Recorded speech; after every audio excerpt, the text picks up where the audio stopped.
From inside Rogers Center in downtown Toronto, MLB The Show has interleague action for you this afternoon. It's the Philadelphia Phillies and the Toronto Blue Jays. First pitch coming at you right after the break.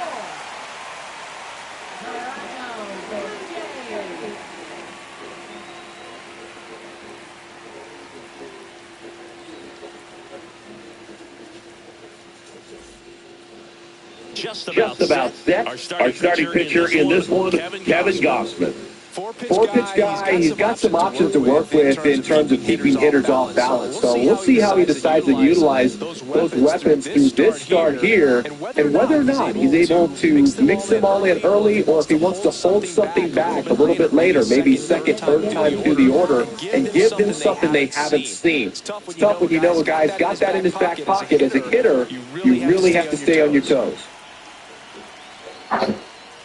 Kyle Schwarber leading things off to take the strike.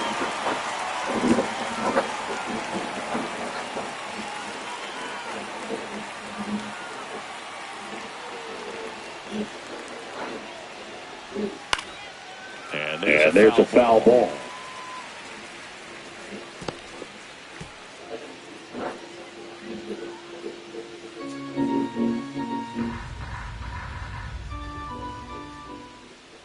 Only two now.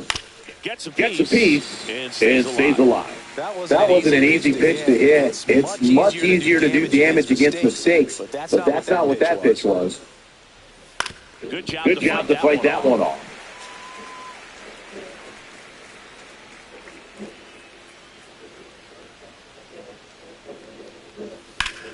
Foul ball left side, he'll see another. I would throw him another breaking ball. Try to go again with the fastball, slightly elevated. He just having a hard time catching up. And a pitch. Gets a piece, and it stays 0-2. 5 foul balls in a row. I have no idea what that feels like. But you got to love this battle. Wondering who's going to blink first. That one went straight back and got her up right in the mat. Let's hope he's okay. At the ball. Way to lay off that fastball right there. You're looking for something you see well that you can handle, but you also have to keep the discipline so that you're not popping up pitches that are just a little too high. Well, that's always the key to effective pitching, is getting ahead in the count. And as a pitcher, it really allows you to start expanding the zone. Hitters become defensive, and all of a sudden that plate starts to get really wide. And what happens is, because of the pressure, you end up, now this ball splits the gap in right center. Now he'll turn for second, and he starts his afternoon off right with a double. Couldn't have timed it up any better than that. Pretty much a model swing on that one as he ripped it into the opposite field gap. And I'm sure he's going to be watching that one back on video, because that's the kind of swing you want to follow. So many positives that led to that knock. One out, runner at second. Here's Harper now, the first overall pick back in 2010, and that one flips the corner.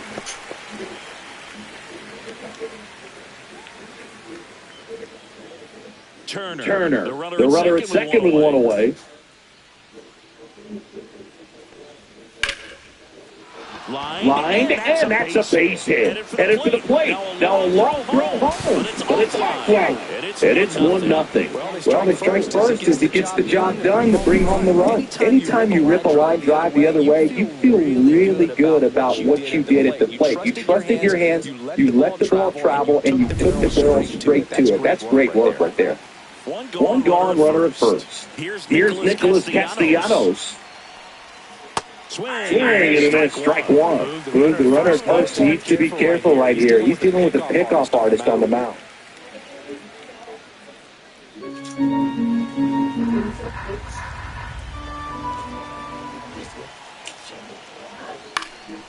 Swing and a fly ball, well struck left field.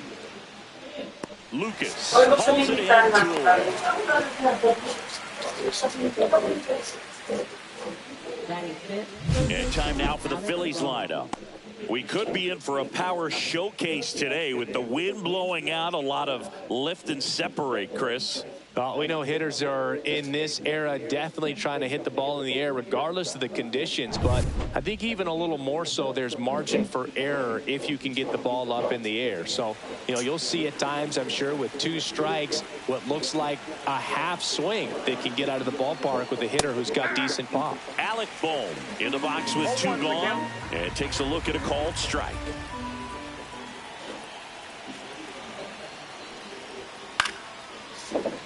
Swing and a foul out of play.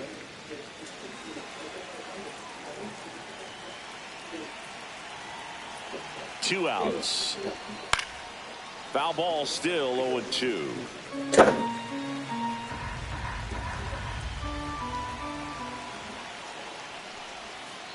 One ball, 2 strikes.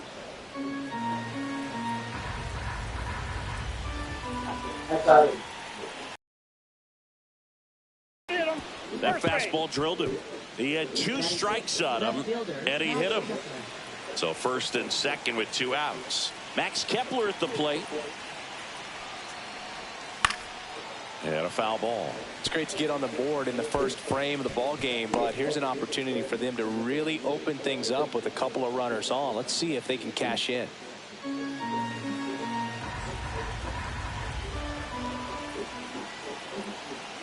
0-1 now. Hit hard, but foul off to the left. Well, with this many pitches thrown here in this first inning, I mean, you're giving the other team a really good look. He's going to have to find a way to get some weak contact, maybe a swing and miss. Line drive, base hit. Here comes Harper around third. Throw is offline, and he scores. And they lead by 2. Still able to come through behind in the count right there. He got that front foot down, and pitch recognition was on point. Pretty impressive for an 0-2 count. First and second, 2 outs. Here comes Real Muto. Yeah, that's fouled off.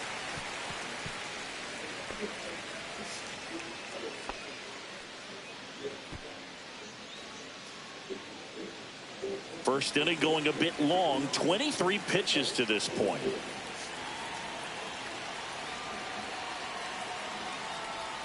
And that misses. And 1-1.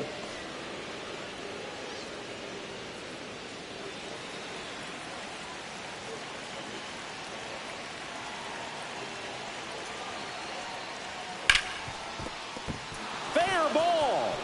Here comes Bohm around third. He'll score, and it's an RBI single. It's 3-zip. Picks himself up an RBI. Just found a way to slap that ball down the third baseline. That's really excellent bat control, and it kind of goes back to all those drills you see hitters do off the tee where it's placed in different spots. That was just nice. This is Bryson Stott. Foul ball there.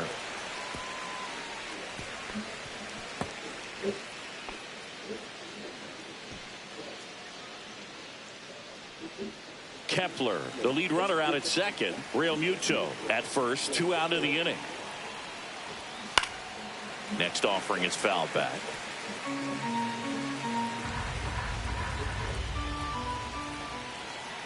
Two on, 2 outs. Pitch misses. Going to count 1-2. Looks like he thinks that should have been a strike at the top of the zone, but doesn't seem to be too upset. That's just a case where I think he's trying to get a better feel for the umpire's strike zone and what he's going to be calling. That's just a part of pitching. Next pitch downstairs. 2 balls, 2 strikes.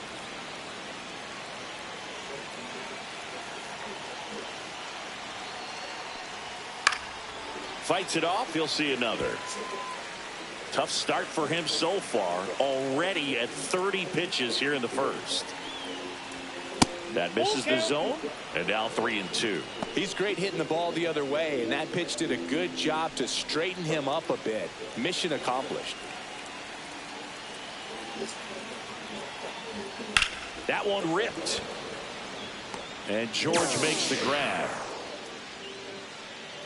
3 runs for him here, and they move ahead. Bottom half of inning number 1 coming up. It's the Phillies 3 and the Blue Jays coming up.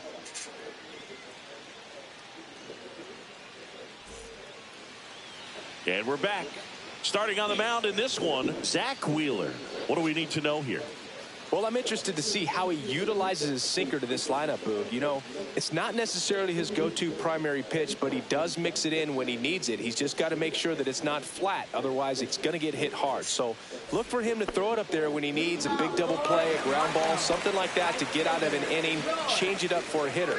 Also, get those hitters looking down so that it opens up the top of the strike zone, especially late in an at-bat. And first offering is fouled off. Well, after scoring runs, this is where you're looking for that shutdown inning. Get that hot team back in there to swing the bats. Line drive. That's a base hit into right field. Man aboard on the leadoff single.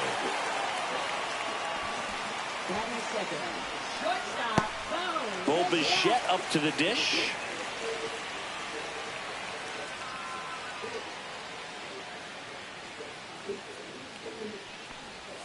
That one almost got him.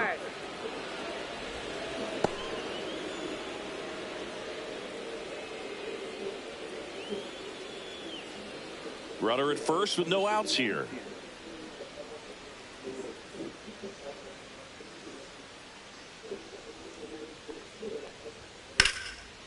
And there's a rocket into the outfield. Marsh quickly gets it back in, and it's now first and second to start the inning. A couple of singles back-to-back. Fastball pretty much middle, and that's what you fall asleep dreaming about as a hitter. So no surprise he put a great swing on it. First and second, no outs. Anthony Santander at the plate. Swings here and drives one well left field, way back, and you can forget it. And we're all square. It's 3-3. And that at bat, Boog, aggressive, and it paid off.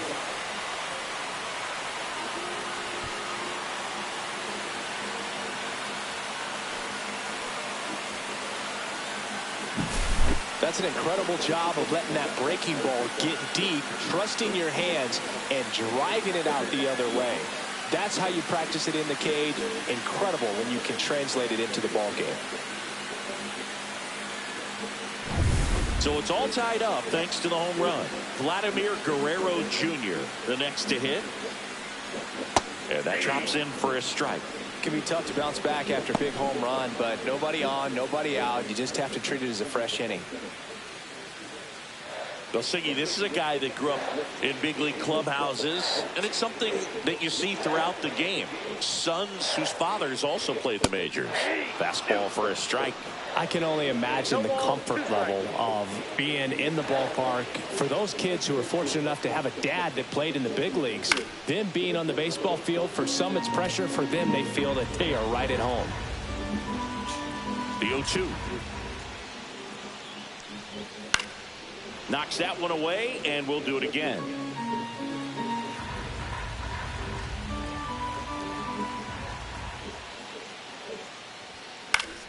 Gets a piece there. We'll do it again.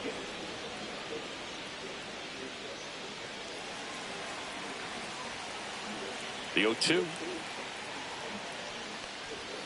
Swings through that, and it's a strikeout. And that's the first out. Nice recovery after giving up the homer. Thought it was a pretty good pitch. Top of the strike zone. We're seeing more fastballs in that location. Hitters, especially with 2 strikes, have to be ready to pull the trigger.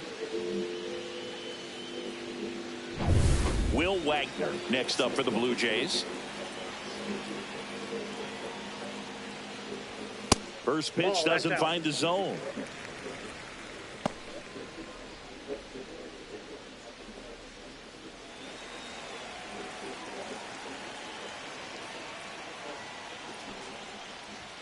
And that's a strike.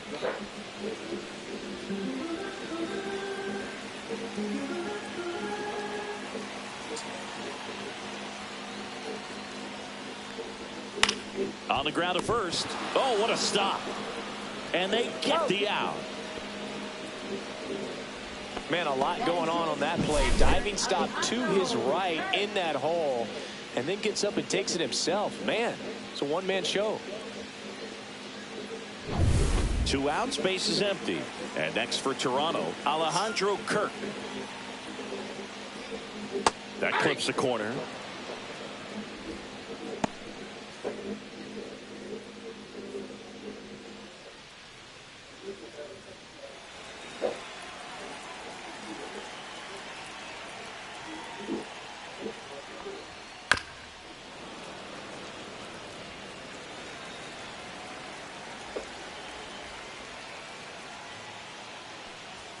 Next offering is downstairs.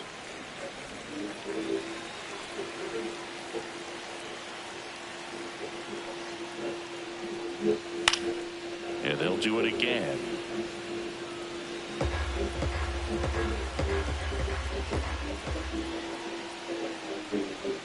Next pitch misses way outside.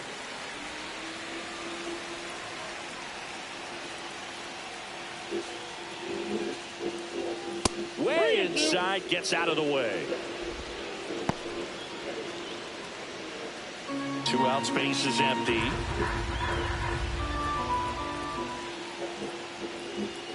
Got it. And that is that. 3-run shot for the Jays this inning. We're tied now at 3 apiece.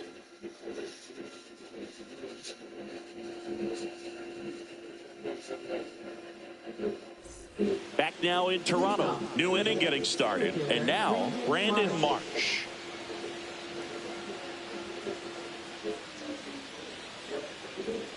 Gosman back to work. Outside low. Ball 1.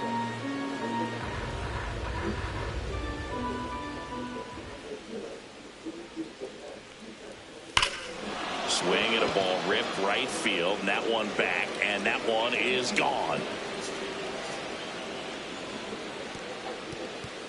And they jump ahead in the second. It's 4-3.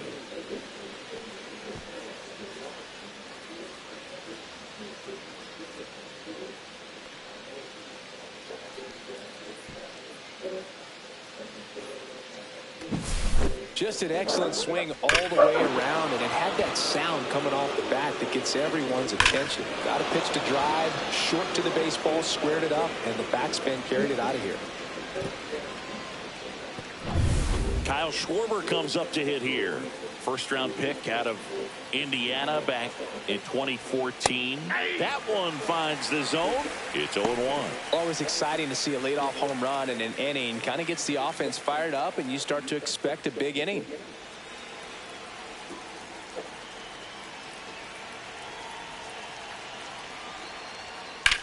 Now a screamer into the outfield. No trouble here. Puts it away for the out. 1 down. Here's Trey Turner. A double and a run scored his first time up.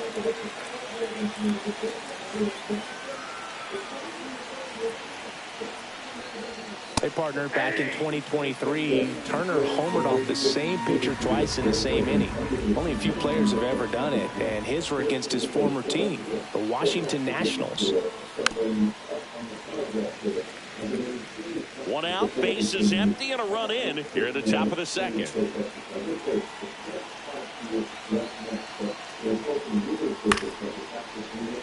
Boyle's a 2-strike pitch, and he'll see another. One down, base is empty. That's a ball.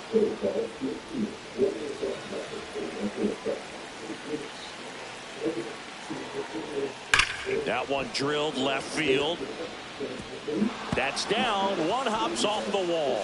Around first, heading for 2. In safely. It's a double and his second hit. 2 hits for him in this one, both for extra bases. Got to feel good about that. Put a pretty good swing on that one as he drove it out to deep left. Didn't quite have the right combination of launch angle and exit velocity to get it over the fence, but you're never going to be disappointed with extra bases. Here comes Bryce Harper. Singled and scored his first time. Close, but called a ball. And that's ball 1.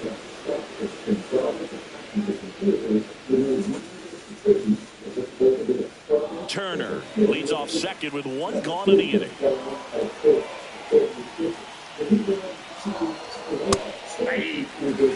Patrick Johnson calling the balls and strikes. Pretty standard zone for Johnson. Sometimes he might get a little jumpy, a little excited and expand the zone, but usually you at least feel like the pitcher on the mound is earning it, and that's important because you got to make players earn it. 2 balls, 1 strike. Squirts away a little bit.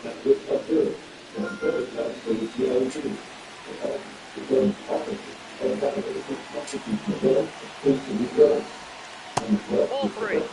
Good pitchers make pitches in big situations, and right here with the middle of the order hitter up, runner in scoring position, he's got to find a way to throw a quality strike. 2 strikes.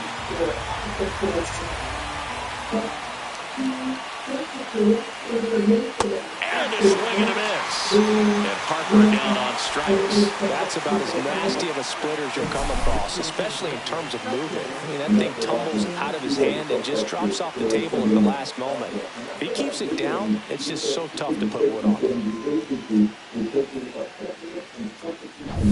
Nick Castellanos at the plate now. 0 for 1 with a fly out to center.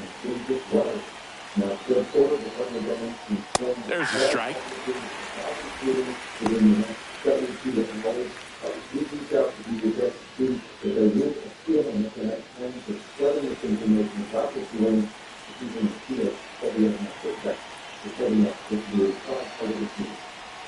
Oh, 2 now as he swings through it. 2 outs and 1 in scoring position. Next offering is down low. Really good take, especially with 2 strikes. And there's a ball. He's really tightening up his hitting zone with 2 strikes here. I love it.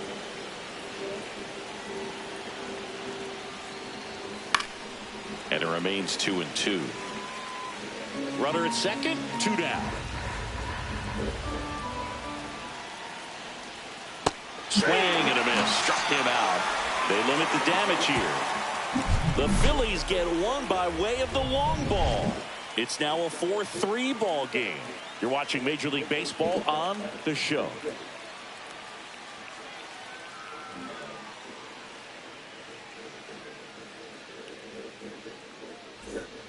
And welcome back to the ballpark. And here is Andres Jimenez.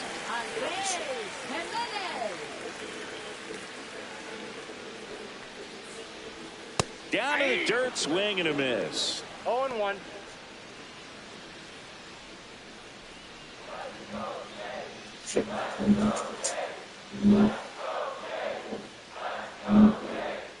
Next offering is down low, and it's a ball and a strike.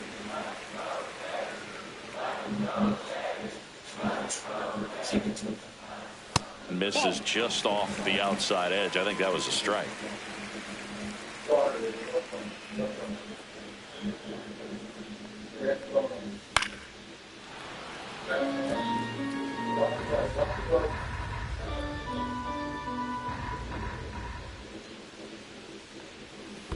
Swing and a miss. Curveball in the dirt. Real Muto up with it. Fires to first. In time to get him. One away in the strikeout. I got to think that was the plan all the way. He set him up with a high fastball and then bury that curveball down low to get him swinging. Now, especially with how effective pitchers work up in the zone these days, that's a devastating combination.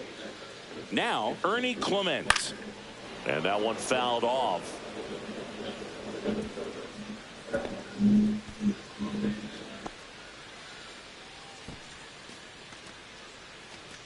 One out, base is empty.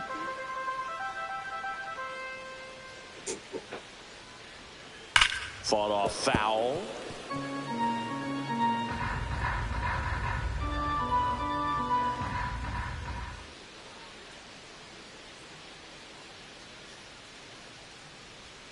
That one missed. 1 ball, 2 strikes to count.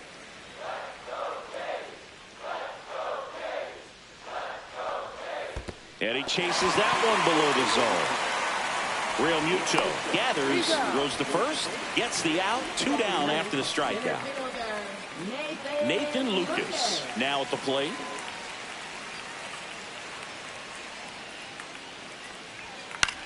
In the air to left, down the line. And that is that.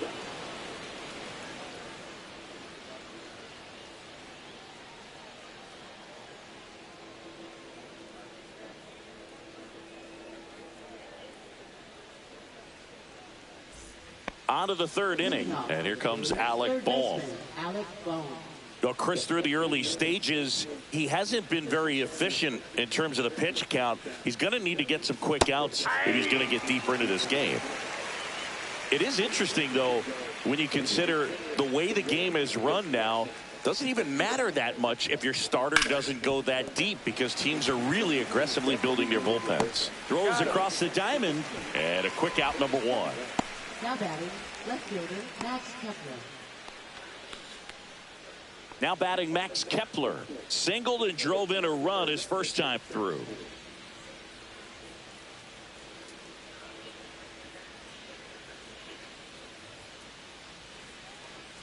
Kepler in his 9th season, 32 years old. He joined the team as a free agent. In the air, center field. Lucas settles underneath it. Nabs it, and there's 2 away.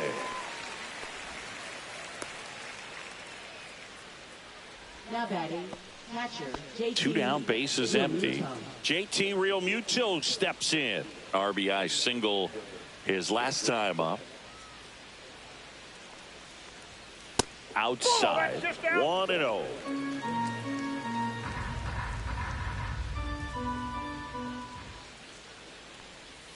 A swing and a miss, and that's strike 1. 1-1.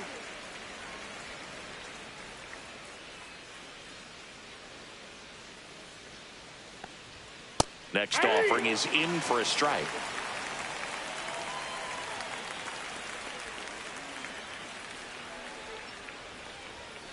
And down on strikes he goes. And good work there as he gets a 1-2-3. So they go quietly there. We head down to the home half of inning number 3. It's the Phillies 4 and the Blue Jays 3.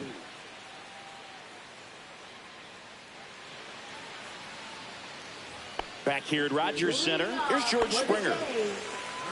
Been a rough start on the mound for this guy. His 3rd inning, so important for him to get on track, turn the page, settle in, do all those things you need to do to give your team a little bit of length in this one. Pitch misses, ball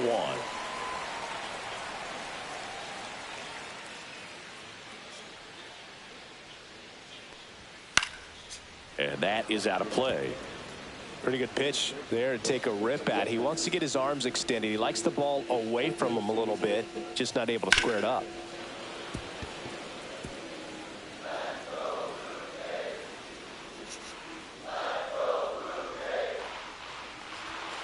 Tapped softly on the ground. Turner on the run, throw to first. Nicely done for the out. I love how guys at this level are able to slow the game down, whether it's in the batter's box or on defense. And right there, that was a good job of knowing just how much time he had. We talk about that internal clock. He was able to do a good grip and make an accurate throw across the diamond. Bichette takes a ball as he stands in for the second time.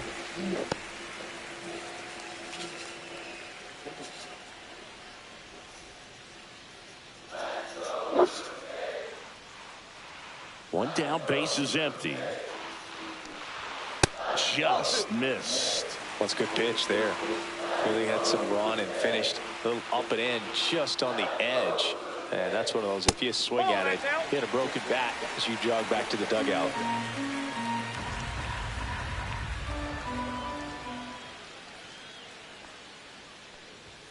There's a strike.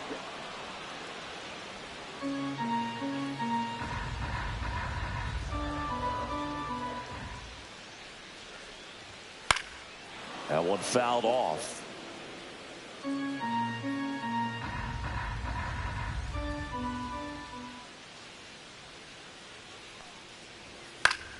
Stays alive.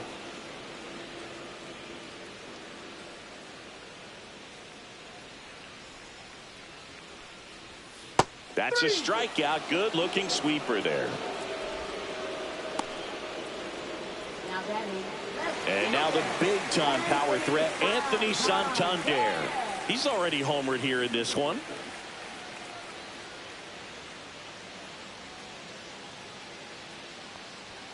First pitch misses. Counts 1-0.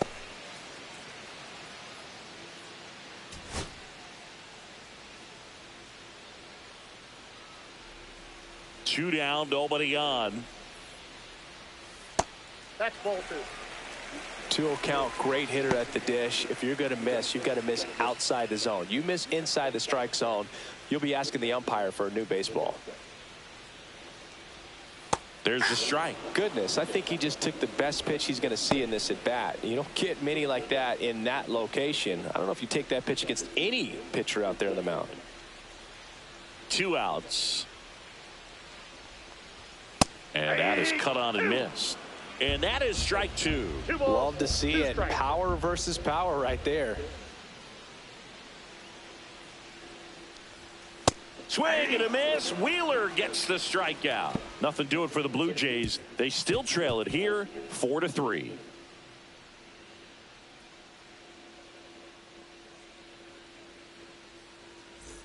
And we're back. John Sciambi with Chris Singleton, and set to lead off the fourth, Bryson Stott.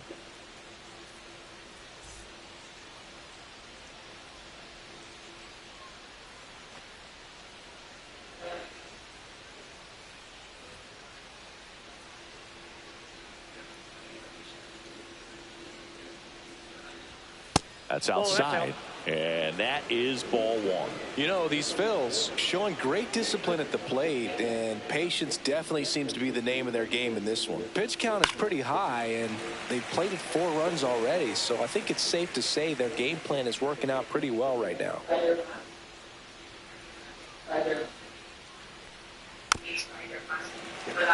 So they forced the starter to put in a lot of work. Where is your gloves? The spider. The bullpen phone is working. Pick it up.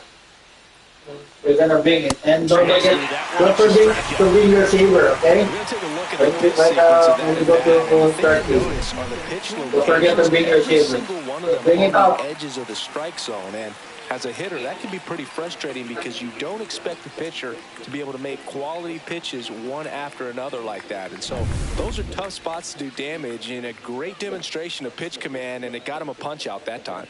Brandon Marsh steps to the plate, and that one in the air center field. Lucas puts it away for the out, and there's 2 down.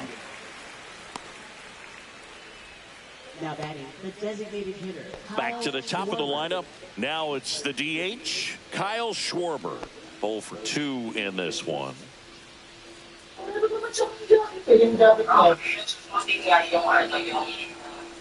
One face.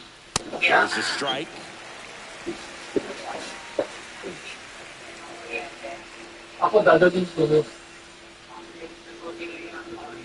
Next offering is fouled back. Ilalagay ko sa...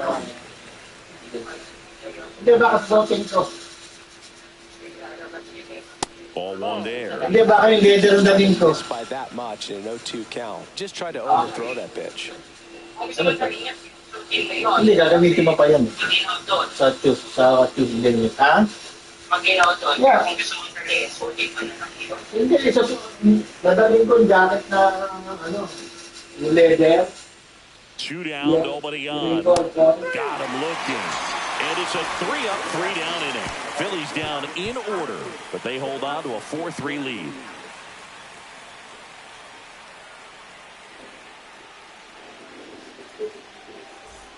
Bottom of the inning, and now for the Jays, Vladimir Guerrero Jr.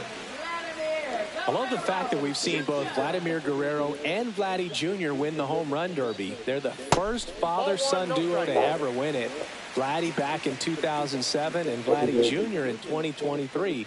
Even though his dad didn't give him any advice for the event other than to go out there and hit home runs.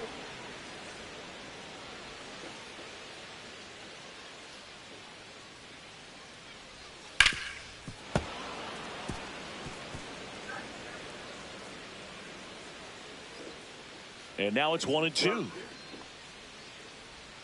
That's a ball. Tried the sweeper.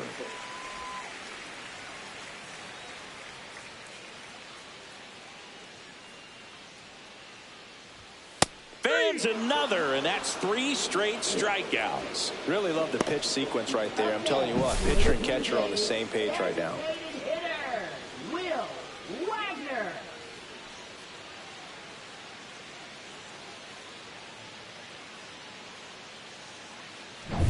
And now the DH, Will Wagner.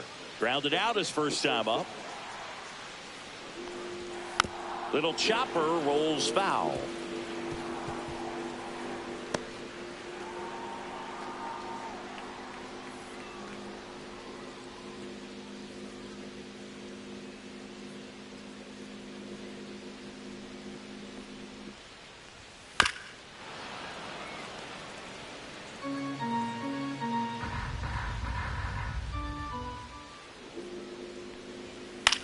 On the ground, and that chance handled. Now a jump throw on the money. Nice play. This is important. If he can go 1, 2, 3 here, will be a very positive sign for him and for his team.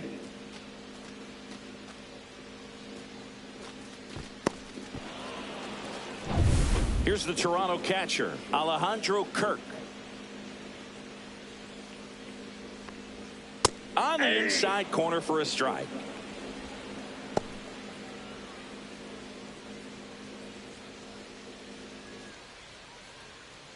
Blue Jays down a run.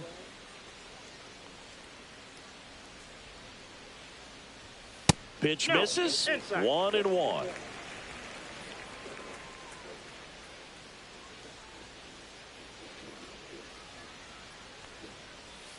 Comes up empty. That's strike 2. 1 ball, 2 strikes.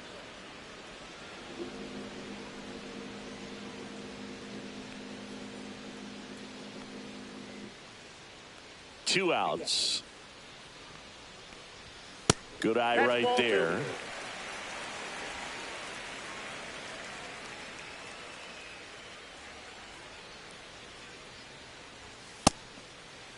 Check swing on the 2-2. Appeal to first. And he held back, according to Larry Bullard.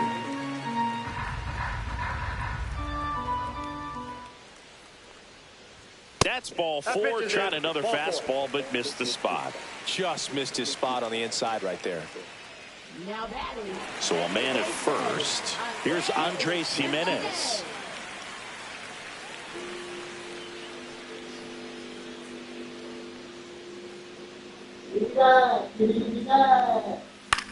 In the air to left center. Kepler on the move to the gap.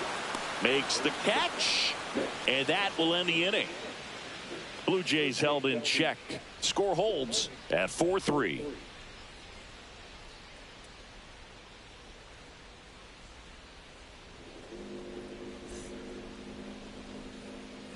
Ready now for the 5th inning. Now here is Trey Turner.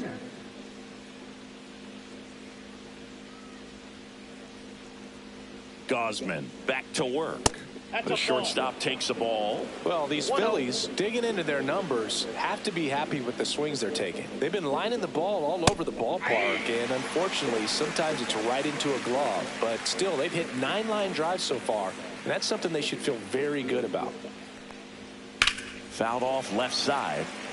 Speaking of those line drives, you can't get too discouraged when they don't drop in for you. It's important to remember that you pretty much did everything right, and that's just baseball sometimes. Next pitch is outside.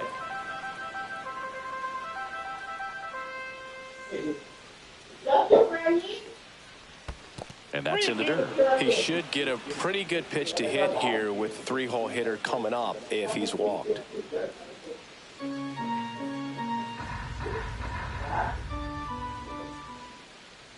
That one misses. So a leadoff walk. No, very close with the location right there. It's just tough to get rewarded on the call with pitches near the top of the strike zone. Here comes Bryce Harper.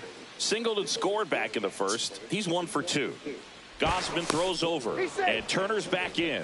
If it were an average catcher behind the plate, I'd say take second base, but this isn't a catcher you want to run on. His quick release is unreal.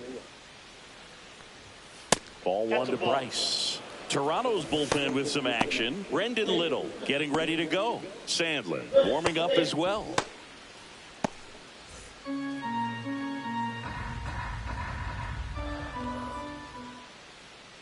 The kick and the pitch. Runner goes. Strike in there. Safe at second, and he easily steals the bag.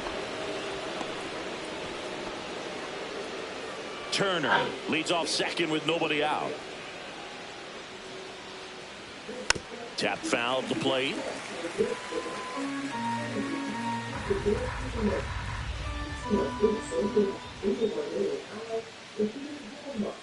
Swing and a miss. Struck him out. Picks up strikeout number 7. Here comes the manager out of the dugout, and he'll make a move for the bullpen. Kevin Gausman makes way, and it wasn't his best start, but he kept them in it to this point, and will come back with a new arm.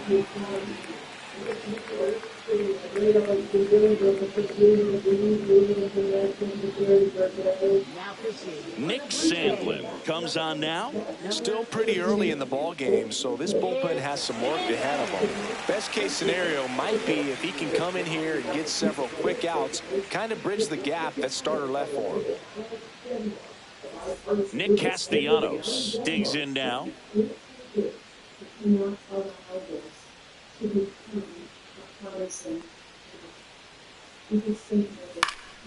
And a foul ball. 1 out and a runner at second, and we're at the top of the 5th.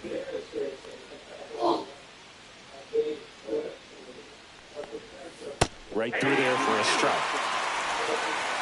0-2 with the count.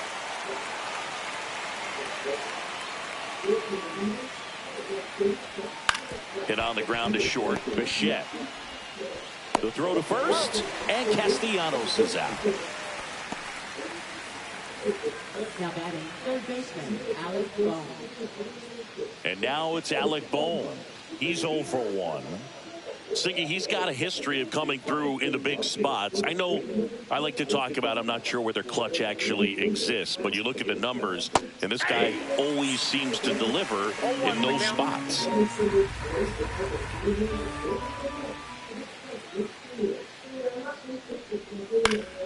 Swing and a ground ball. Jimenez throw to first, and that'll do it. So the Jays pen does its job nicely there. Last half of the 5th coming up. It's the Phillies 4 and the Blue Jays 3. Back now in Toronto. We head to the bottom of the 5th. Here's the third baseman, Ernie Clemens.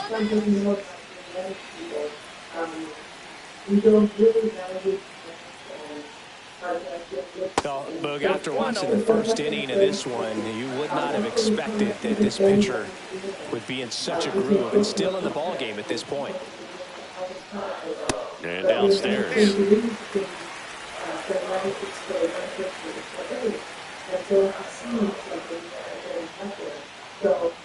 Pitches in there. That's strike 1. Getting a little frustrated with the strike zone.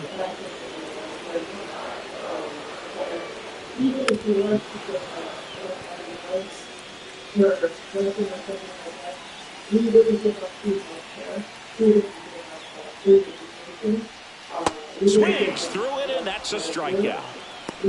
Well, I'd say he pretty much had to offer it that one. You don't want to leave it in the umpire's hands. Even though it ended up outside the zone, it still was close enough to where it looked like it could drop down right on that corner and get the call. Last thing you want to do is get punched out by the umpire knowing you could have at least fouled the pitch off and kept the at-bat going. Lucas stands in now and watches strike one.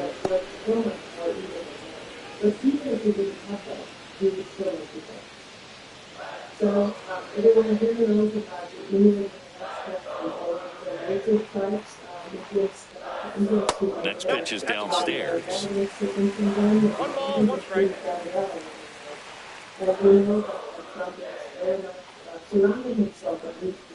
Fouled off to the right.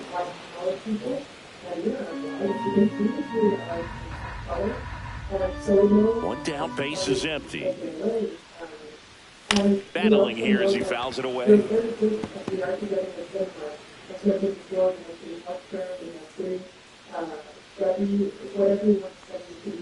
Strike three, and that's 2 in a row. They'll just ripped a page out of the Greg Maddux playbook, throw that pitch at the hip, and just watch it jump back over the inside part of the plate. Tell you what, you are baffled expecting that to almost hit you and then end up as a called strike.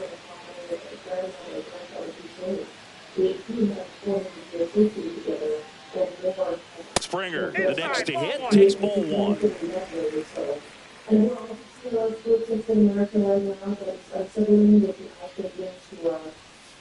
That's ball two. 2 down, nobody on. Last half of inning number 5.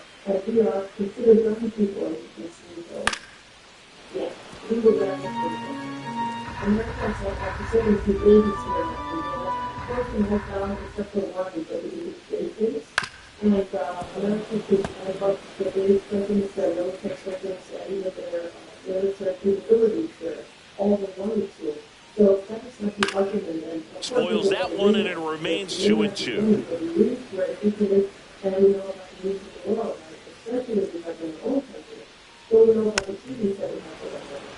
This is very much akin to the where he uses that analogy, and one of the dog polo turtles turns around And it's fouled off. They'll do it again. I know you have to say the outside too. Americans are peaceful people, but you cannot trust that dog. Got him swinging for the strikeout.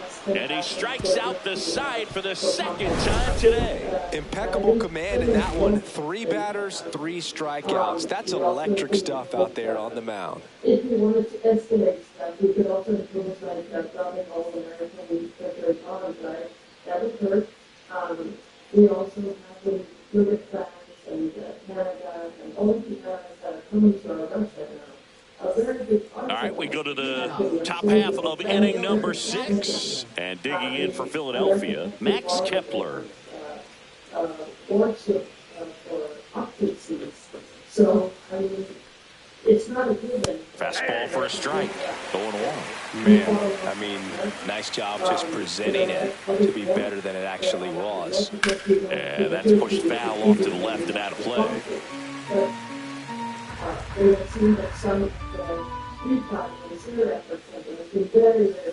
And 1-2. Definitely a swing and miss slider down and in. He finished that really well. Just couldn't get him to offer at it.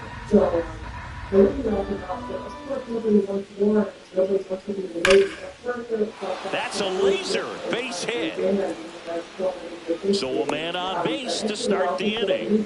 Everything came together for him. He's a pull hitter, and that's about as much as you can pull one and keep it fair. So no surprise right there. Nothing the shifted defense can do about it, though. It'll bring up JT Realmuto. Right through there for a strike. Sandlin in his 4th year, 28 years old. And they went out and made a trade for him last season.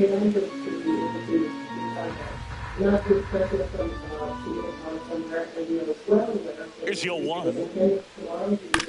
On the ground, could be 2. Guerrero to second, back to first, and that is a double play. For me, that's one of the toughest double plays to turn on the infield. The first baseman has to get inside, create a throwing lane to hit that middle infielder to start the double play, and then from there completing it back to first. Really good job all the way around. Now it's the second baseman, Bryson Stott. And it's fouled away. It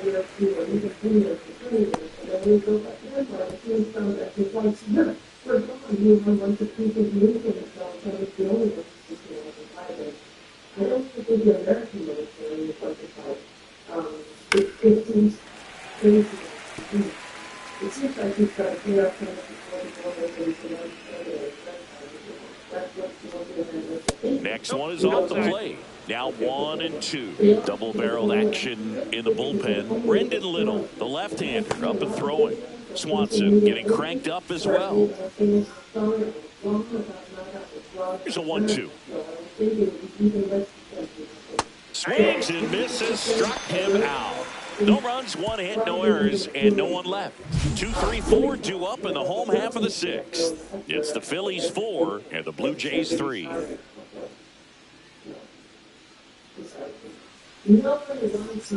Bottom of the sixth inning, and the batter will be the shortstop, Bo Bichette.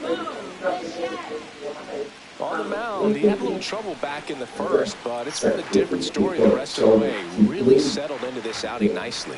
Pitch misses inside, and it's 1-0.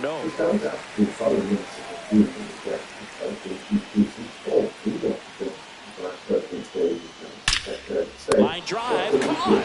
That at bat is a positive sign, even though it probably doesn't feel like it. You hit the ball hard, but it doesn't always work out in your favor.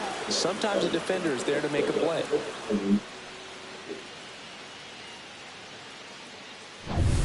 Anthony Santander will hit next. In for a strike, 0-1.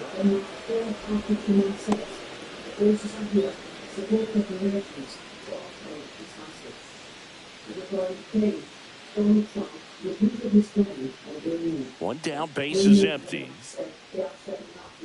And now it's even up.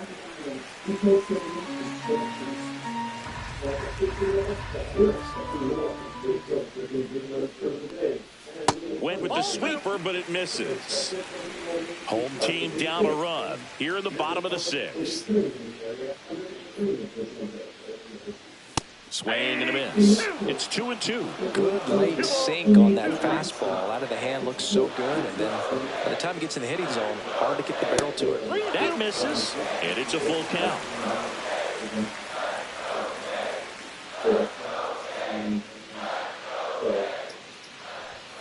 Hacks and misses. It's a strikeout. Vladimir Guerrero Jr. now, who's 0 for 2 with a pair of strikeouts. Singing, he's a guy that covers both sides of the plate about as well as anyone in the sport. How difficult is that to do? Well, just look at the back of my bubblegum card. You'll see how hard it is. These guys are great, man. They have the ability. Oh, this one high and deep, way back there. And that ball is gone. And we're level. It's 4-4. One pitch, one swing, one home run. Yeah, you can say that's efficiency right there. Didn't need much time in the box to make an impact.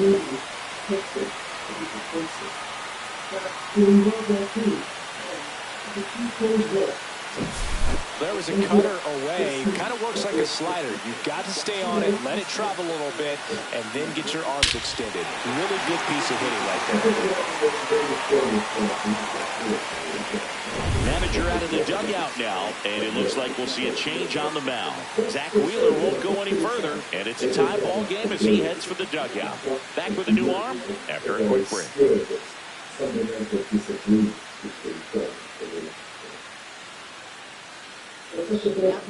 Tanner Banks gets the call from the pen. Bringing in the lefty with the left-handed hitter coming up to hit. Classic bullpen move right here, so we'll see how it works out.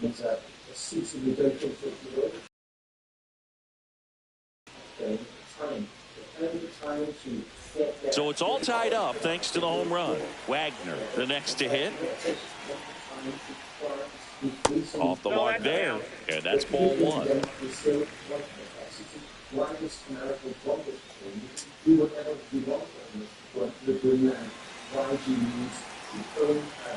Tied at 4. Now a bullet to second base, but he's got it to end the inning. Very difficult circumstances. And now we have Germany, Sweden, France, and Norway confirming that they will also. Welcome back. We're in the 7th. We have a new pitcher on the mound, Jimmy Garcia. Now pitching for the Blue Jays. Number 90, Jimmy. And now the center fielder, Brandon Marsh. He's already homered in this game.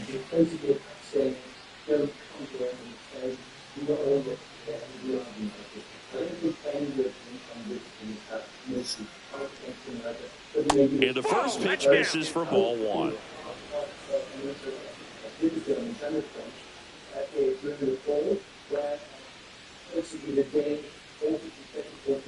And another ball. 2-0. And what we see now is sort of an increase of this presence. For how long we have to Hey!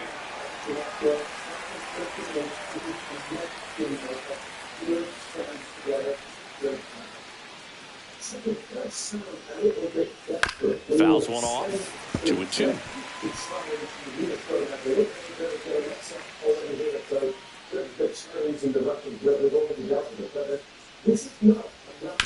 That's to third. Throws to first. One up, one down. Now batting the designated hitter, Kyle Schwarber.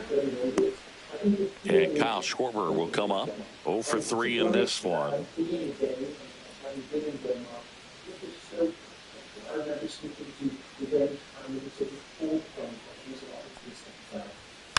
This one chopped on the ground, but foul.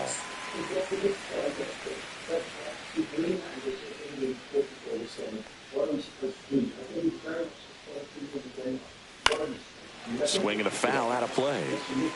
All tied up here in the top half of inning number 7. A healthy cut. Tough pitch at 98, but a really good pass at the ball. Swing and a miss. Struck him out. And 2 away now. Just overmatched on that fastball right there, and it wasn't like he was set up for it by something off speed earlier in the at-bat. Just came right after him with 3 straight, and he had no answer for it. Trey Turner now.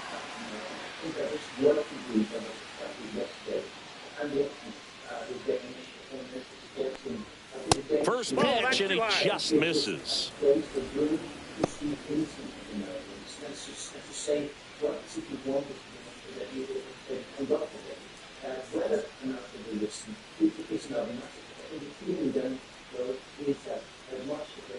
Two down, nobody on. And a base hit. Big knock there to keep the inning alive and an opportunity to put something in the gap and give the Phillies the lead. Go ahead run on base. So Harper stands in. Well, with pretty good speed over there at first base, I think the pitcher's got to slow everything down. Hold the ball a little bit, step off, just try to break the rhythm and timing of a potential base stealer. Garcia throw over, and Turner's back in. If you're a base runner, you've got to stay dialed in here. Look for anything in the dirt. Try your best to get into scoring position. Pitch misses there. 1-0. Now, if he's going to steal second, you want him to go early in the count. That way he's not a distraction to the hitter at the plate. Go ahead and get it out of the way so the hitter can focus on the pitch.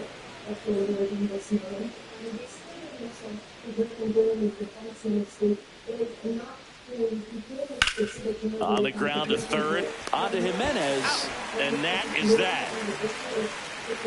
Phillies strand 1. Score remains tied at 4.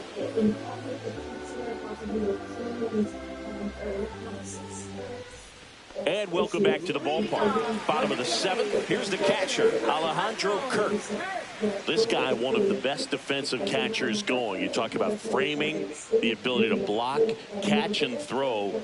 He is at the top of the game. And that is downstairs. And that's ball one. Really good athlete, and many times we talk about, the feet of infielders. This catcher as well, really quick feet. He's able to recognize the pitch, see the trajectory, and get into a spot where he can block those balls and keep them from going to the backstop. Kepler hustles it back in, and that holds the go-ahead run at second base. Man, those are the types of hits where you don't feel any vibration in your hands whatsoever. Such a good feeling. Smash that one through the infield for the knock. When it's hit that hard, it makes it very tough on the infielders to make any sort of play. Really important at bat coming up now. Now it's going to be Andres Jimenez in the dirt, but kept close, and the runner holds.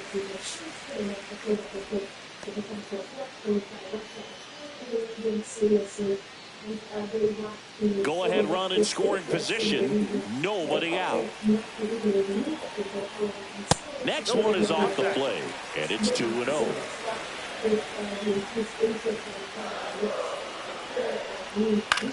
Swing and a high fly ball to left. And there's one away.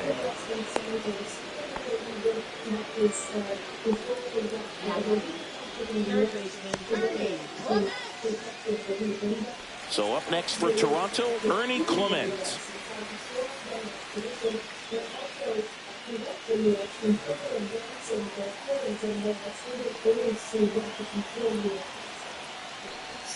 In there for strike one.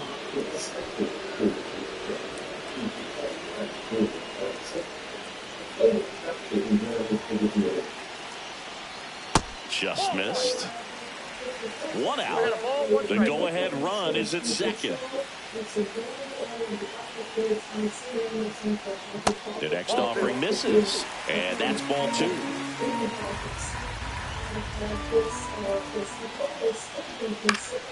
And fouled off.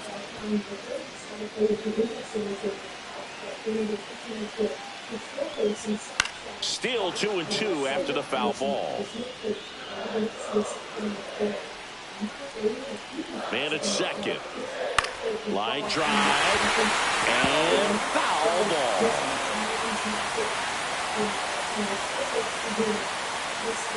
3-2 now. Nathan Lucas in the on-deck circle, hoping to get a chance to make a big impact here.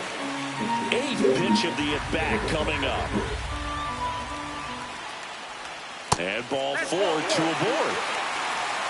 Well, he took his chance at getting in the chase right there, but with first base open, walked out a bad thing. He set up a double play opportunity if he can induce a ground ball.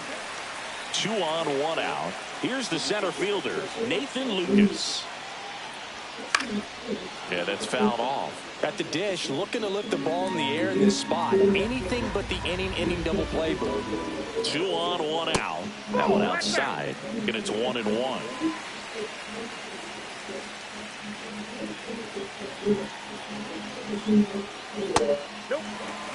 Could be some action here on this next pitch. Couple runners on. Probably a challenge pitch coming.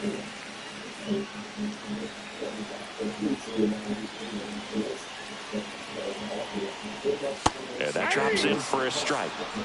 With the go-ahead run standing at second here at the bottom of the 7th. And that one just missed off the outside edge. At this point in the game, you cannot issue free passes. He's going to have to challenge this hitter. Hitter's got to be ready to swing it. To first, might be 2. Quick feed to second for 1. Return throw to first, got him. Double play, and that'll do it. So a leadoff double, but they can't cash it in. We look ahead to inning number 8, and we are tied 4-4.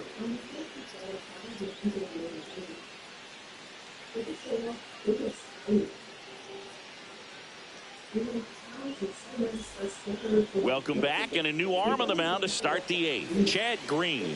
Now pitching for the Blue Jays. Now it's the right fielder, Nick Castellanos.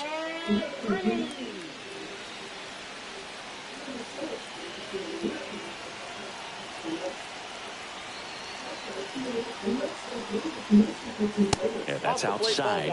And that is ball one. Movement in the bullpen. Jeff Hoffman, a right-hander with big strikeout stuff, is getting it fired up.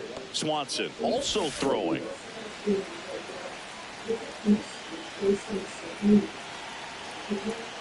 Tied at 4. There's the strike.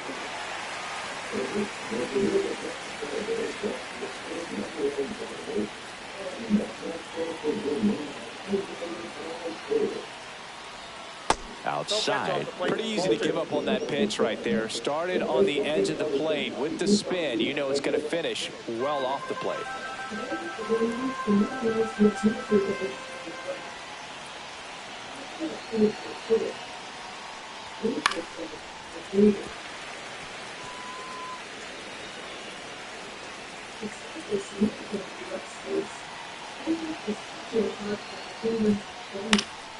Fouls it back with 2 strikes.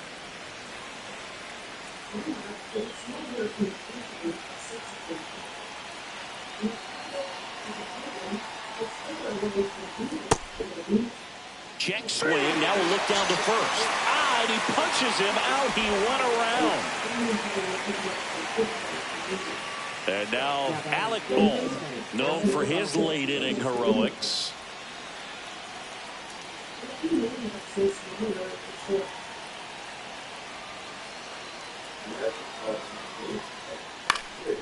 And that one fouled off.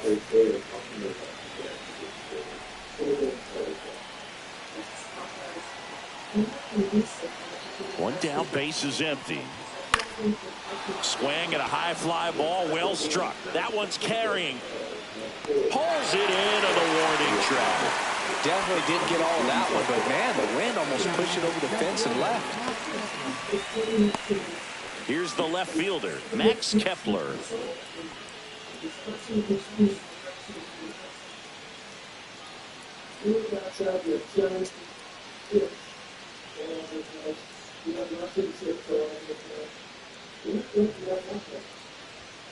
And that's in for a strike. And it's 0-1.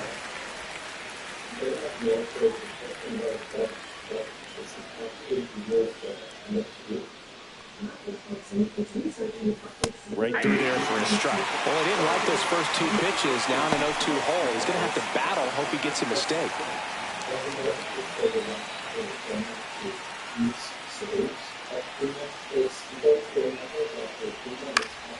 Popped up to the left into foul ground. He's got it. And that is out number 3. Phillies go down quietly in the inning. This game's all tied at 4.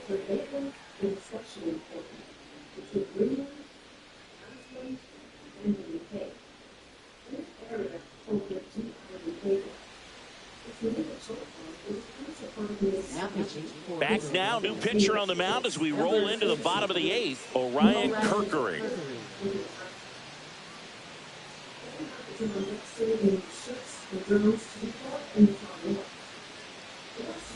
So back to the top of the order, and it'll be George Springer to step to the plate. 1 for 3.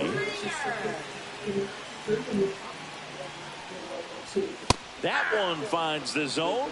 Strike 1.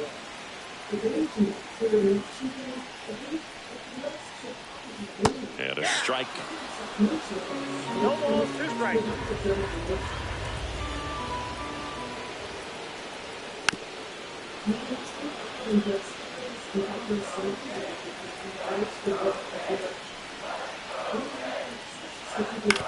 That one to first. Harper takes it to the bag. Leadoff man is out here in the 8th. Now batting, shortstop, Bo Bichette. And now the shortstop, Bo Bichette.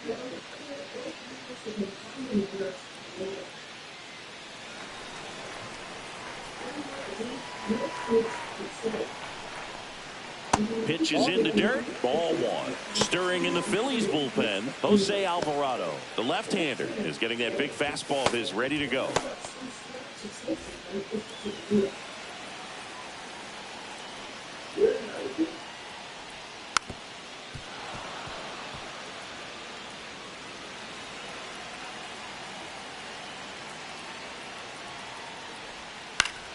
Fought off foul.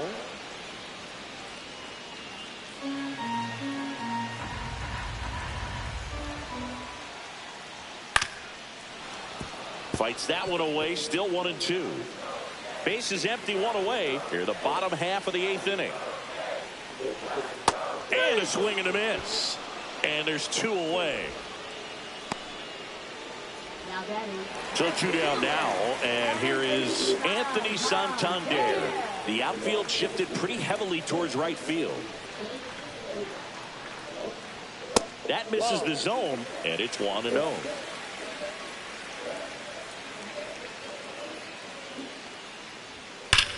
Swung on, belted.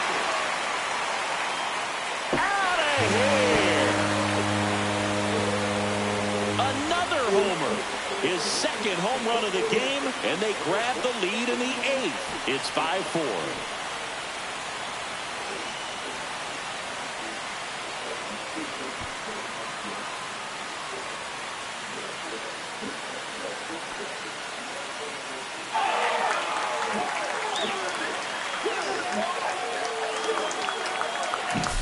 When a guy's got a real hard fastball, you can't overswing. All you've got to do is get the bat head to the spot. If you do, he supplies the power, and you'll get to jog around the bases like he did right there. So 2 down. Here's Vladimir Guerrero Jr. Swings through the sweeper. Fell on the mound. This is a spot where he's got to treat this as a clean inning. Forget about the home run. Forget about now being behind on the scoreboard. Start fresh and get those hitters back up to the plate as quickly as possible. Misses the zone for a ball. That was the We sweeper. got 1 ball, 1 strike.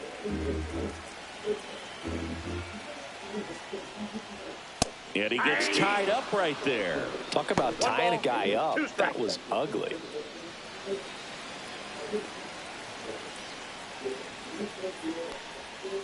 The other way, makes the grab, and that's the inning. Toronto picks up 1 on this homer. Last chance coming up for the Phillies.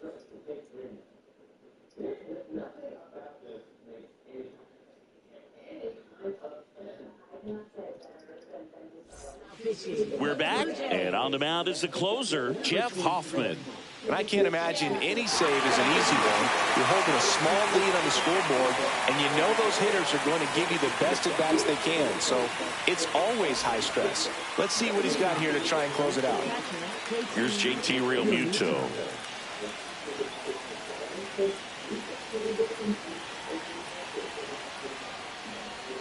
Check swing, called strike. 0-1's the count.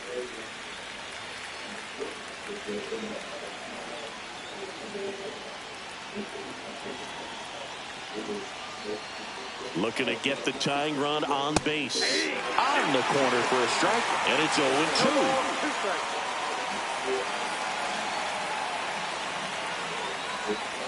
Swing and a miss, struck him out.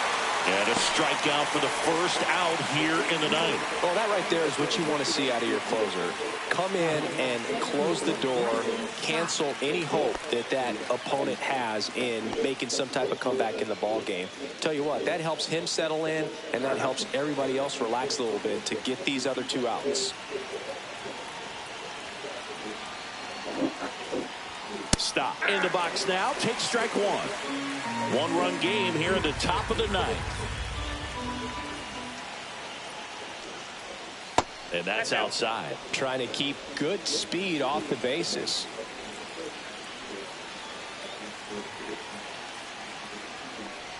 Breaking ball, and that got him. That ball hit him. Well, that can certainly jumpstart an offense. The hit by pitch right there, and now they have the opportunity to make it really hurt on the scoreboard.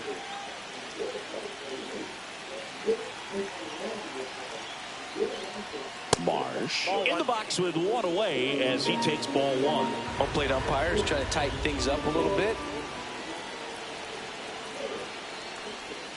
Next offering is in for a strike. This is a good situation if you want to try to steal a base. 9-hitter, and you're about to turn this lineup over, so get a little momentum as you turn it over. Base hit. That was smoked through the infield. And the go-ahead run is on base. Throw pulls him off the bag, and he's safe. Well, that at-bat had a lot of pressure riding on it, so really great job coming through right there. It's got to feel good. Timing on the swing was good, able to shoot the ball up the middle. Didn't square it up as much as he probably would have liked, but that's a good approach paying off. Now that sets up a huge at-bat in this ballgame. And now Kyle Schwarber steps up in a critical moment. Struck out on just 3 pitches last time. Swing and a drive. This one is crushed. No doubt about it. And here in the late stages, they have the lead. An absolute smash to left. It's 7-5. That sound you hear is every writer in the press box smashing the delete button on their keyboards. Talk about flipping the script, Boog. This story was set up for a different type of finish. Now, who knows how to end?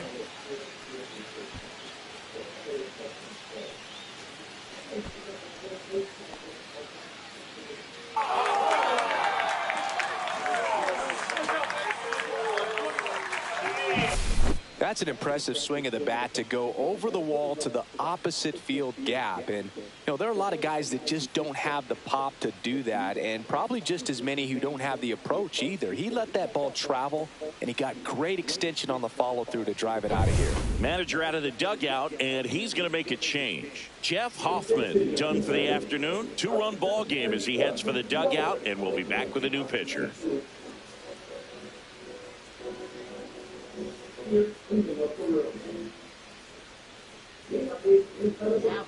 Out of the bullpen for the Jays, Eric Swanson.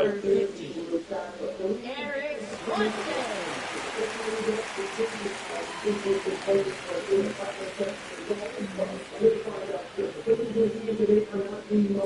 One down. Trey Turner with a chance now.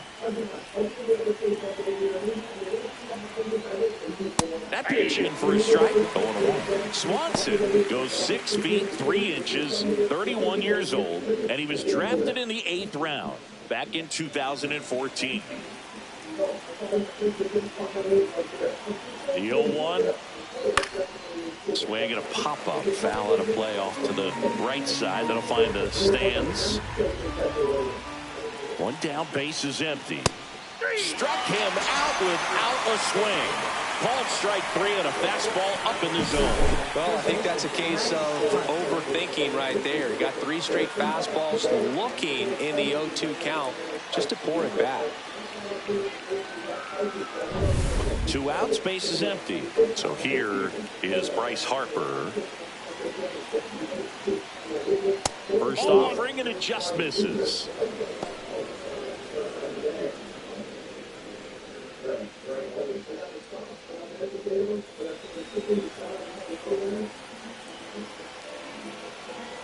Two outs. That one pushed foul out of play off to the left.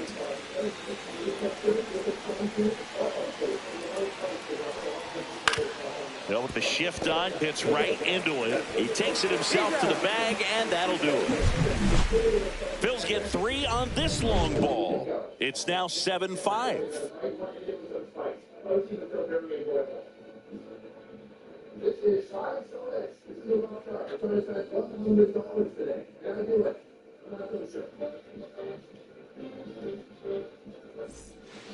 Welcome back, and here comes the closer, Jordan Romano. Well, the best relievers love the opportunity to come in and protect a tight lead late in the ball game. Some of them are just wired different, so we'll see what he's got here. And now, Will Wagner. Will Wagner.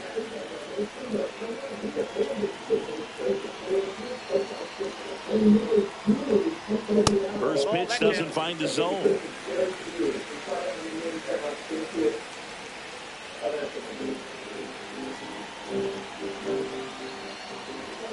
And that is out of play.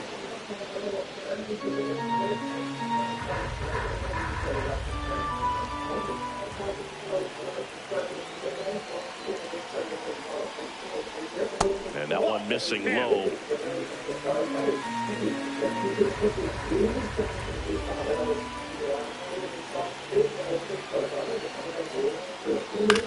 That's to third. Boom.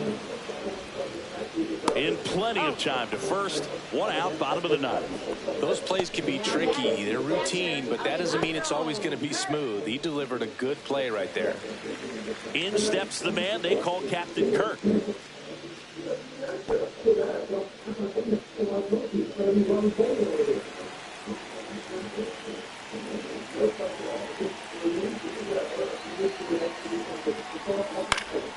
And first offering is fouled off.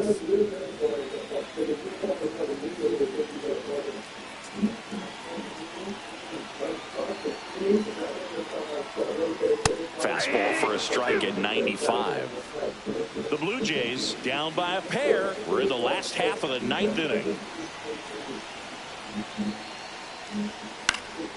Headed towards the corner.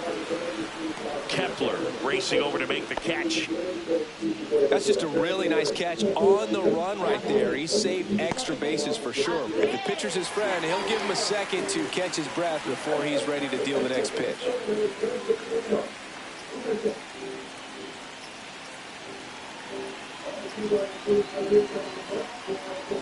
Jimenez stands in with two away as he takes a ball.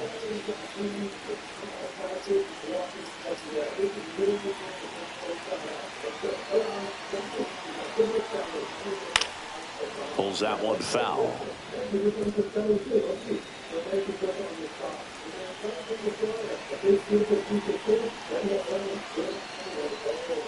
They're down to their final strike.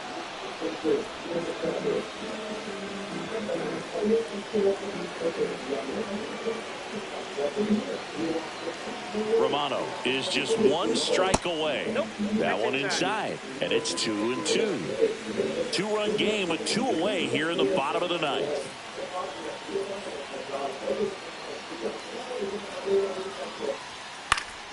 Fights it off. He'll see another.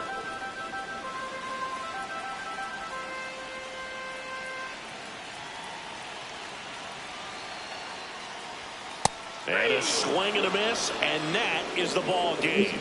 All game, this team had to battle with that 10th man. Those fans making a lot of noise, but they took the lead in the ninth inning, quieted things down, and were able to get those final 3 outs in the bottom half as well. Just a very well executed ball game. A 7-5 final score in this one. For Chris Singleton and our entire outstanding crew here at MLB The Show, I'm John Sciambi. Thanks for joining us. It's not the fun. This one behind me is the communication part. Very, very similar colors, very, very similar logos. All that's been around in New York for more than 20 years now, and its impact is so big that there's tons of imitation parts.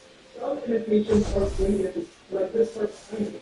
Others are more subtle. There's some in New York, and you see all those great wall parts that might not have these colors, but look like more third-party wall parts.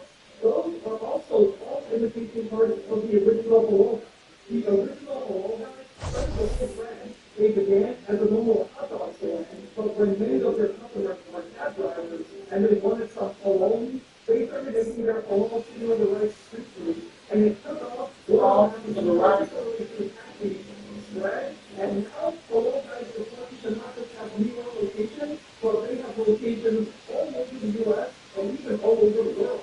To this day, thousands, maybe even millions of stores a year come here to New York and come to Theater and 6th Avenue to eat the original and legendary Solo Start. And you know what? You can count me as one of those. When I moved to New York, everyone said that you had to eat chicken with rice and you had to get Solo guys. Specifically, you had to eat it at the 53rd and 6th Avenue location.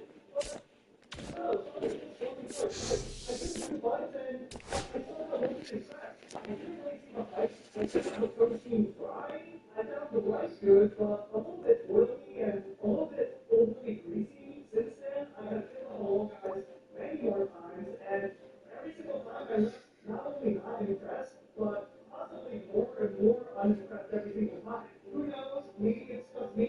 Maybe my expectations were too high, but today we're going to give all guys, not this fake one. We're going to give the real ball guys one more chance. We're going to see if, with tempered expectations, maybe it's better than we remember. And if I'm wrong, I will gladly admit that my expectations were too high, and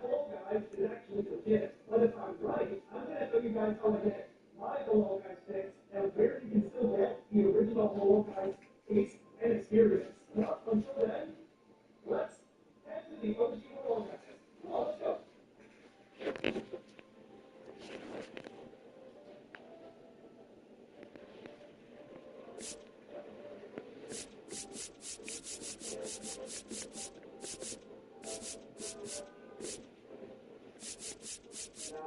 we continue with the rest of the video, though, I just want to thank the sponsor of this video, Hello Fresh. Now, Paul is pretty good coaching, and you don't have stuff going on. You might have school, kids might have school, family members might have school. You might not have time to go grocery shopping and stand in the long grocery line. With Hello Fresh, though, you can fit all that grocery shopping because everything is pre-packaged and just to you. On average, Hello Fresh is 25% cheaper than takeout and delivery, and there's tons of different things to choose from, so there's really something for everyone. When I also really bad experience at cooking, it could be pretty intimidating to walk into a grocery store and there's things like a whole selection and you don't really know what it can be overwhelming for a beginner. So for Hello Fresh, I found this really good for beginners because the recipes are clearly outlined and it really helps you practice and gain confidence. Go to HelloFresh.com and use code 50 for 50% off plus free shipping. Again, that's HelloFresh.com, code 50 for 50% off plus free shipping. And now, back to our video. Okay, so just all guys, I'm pretty hungry, so it's got that attitude. So let's take a look. Okay, this is our Hello Guys combination platter. They asked if I wanted onions and peppers. I don't know if we get those. I don't usually get those, but I figured why not.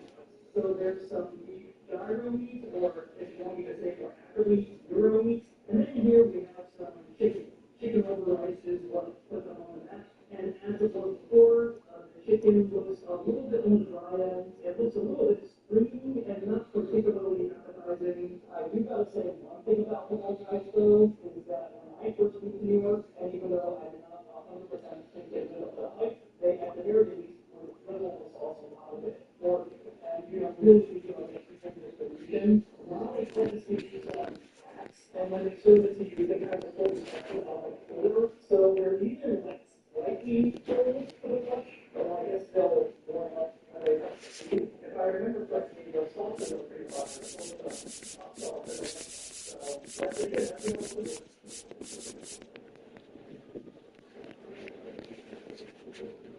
And if you guys eat here, definitely be conservative with the hot sauce because the hot sauce is really hot. And even if you can have the spice tolerance,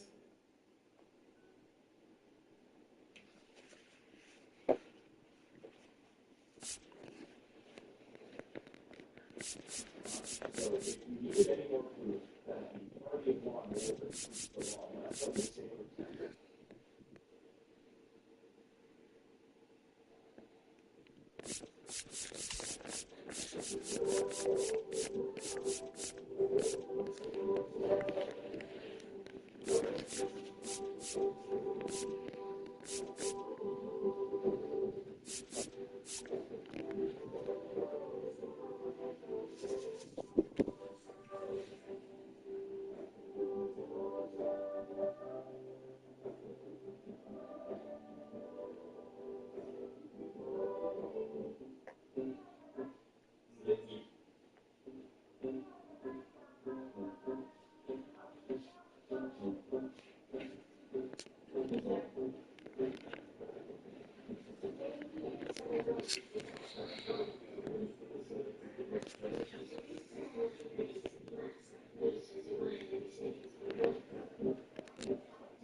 1, 2, 3.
John Shambi alongside Chris Singleton, and it's going to be a hot one out there, Singy. Temperatures in the 90s right now around first pitch. Yeah, Boog, some players love this heat. They feel like there's no fear attacking the baseball. Don't have to worry about cold days and getting jammed. But I tell you what, for me, it's always about hydration because I could cramp up. And you have to make sure that you stay up on your fluids.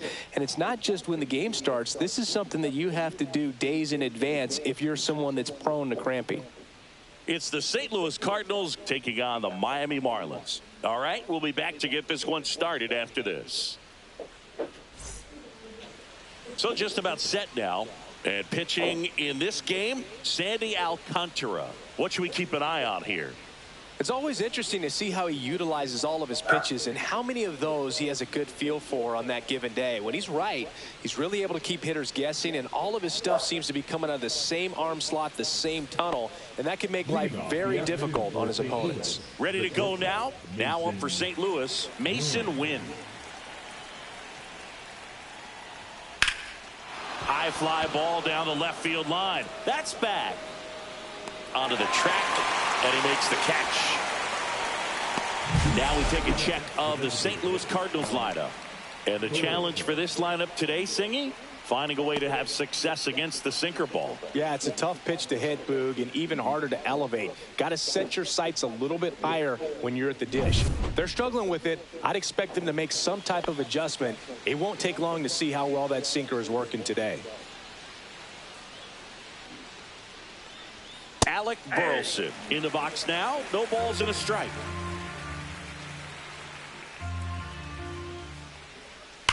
Up the middle. Dives, and he can't hang on. The throw comes in too late, and he reaches safely. So a man aboard, and now here is Wilson Contreras. First pitch, and that's in for a strike. Alcantara, a former Cy Young Award winner, he features a sinker, a changeup, a four-seamer, a slider, and he occasionally uses a curve. And the 0-1. Swing and a high fly ball, pretty well struck right field. That one back. Hits the fence. Burleson around third. The relay. He scores, and they have the lead. 1-0. Love how he let that ball travel, trusted his hands. Nice job of going the other way.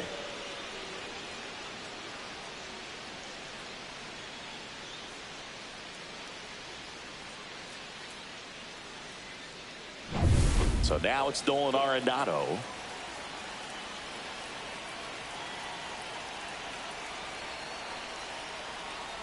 Nolan Arenado at the plate. Arenado, guy who delivers big-time power at the dish and will probably go down as one of the greatest defensive third basemen of all time.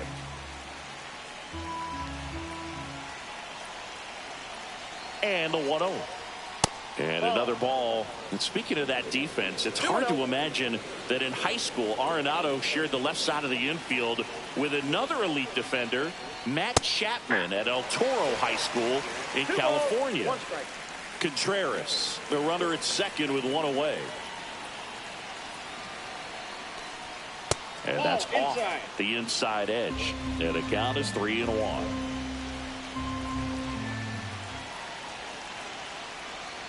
And ball 4, 2 aboard.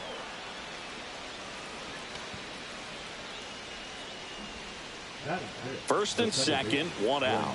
Here's the second baseman, Brendan Donovan. Inside, and that's ball 1. At this point, the clean inning is over. Got to settle in, focus on the hitter, and get out of it with minimal damage.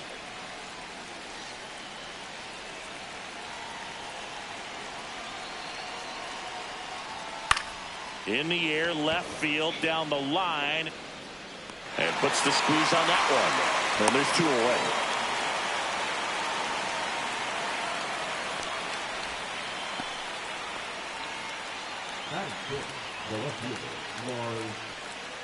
Lars Nootbaar getting ready to hit.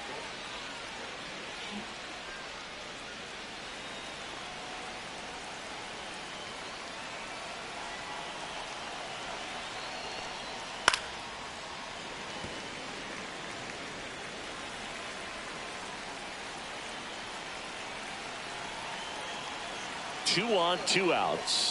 Late that time, and it's strike 2. This guy's got such a good sinker. As a hitter, you've got to look up in the zone. If you look down, you're going to be chasing stuff in the dirt. And a swing and a miss, and that's that. Cards on the board with this double. It's now 1-0.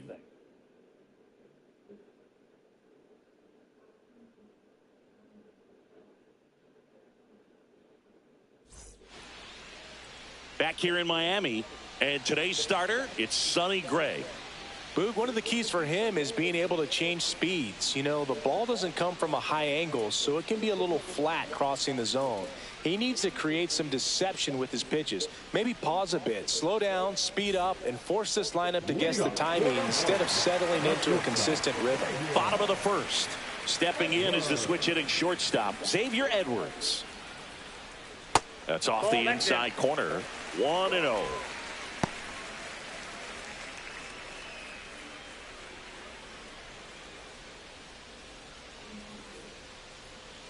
The pitch. And there's a ball. 2 balls, no strike.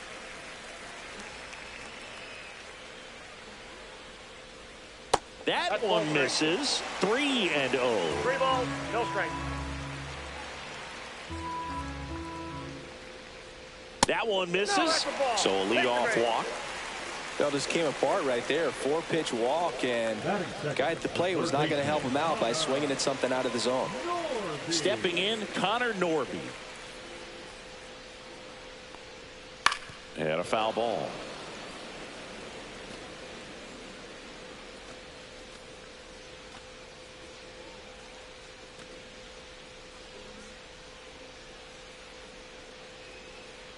Sonny Gray checks on the runner. Edwards dives back in safely.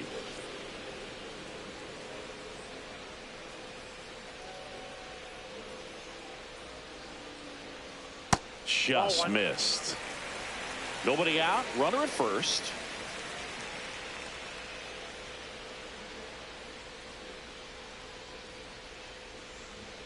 Not close with that one. 2 balls and a strike.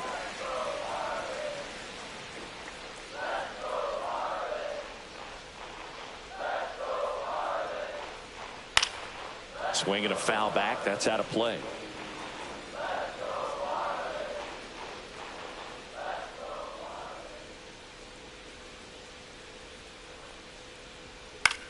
Popped up. Contreras under it. Makes the catch for the out. And there's one away. And time now for the Marlins lineup. They're dealing with a top-level arm on the mound, so this figures to be a tough matchup for them. What's the key to the offense today, Singy? Well, Boog, I think when you got a guy that's this talented on the mound, you got to find ways to disrupt his rhythm, make him uncomfortable a little bit. The guys that can handle the bat and perhaps, you know, bunt for a base hit, get him moving off the mound. If you're in the box and he seems to be just in a flow, step out, mess up his timing, somehow try to get in his head a little bit. And then when he does come in the zone, you may only get one pitch. You better not miss it.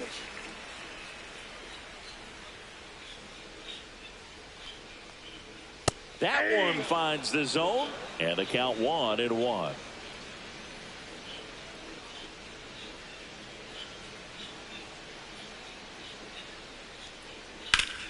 The 1-1 is fouled off.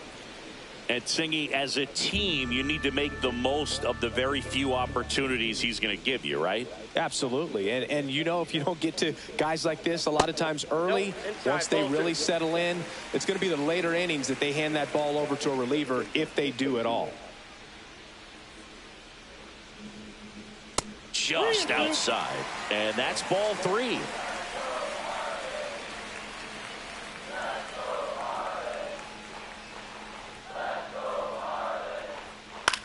This one in the air, center field. Scott has this one sized up, pulls it down, and he makes the catch. And there's 2 away. Batting fourth, the second baseman, Jonah Bride. And up next for Miami, Jonah Bride.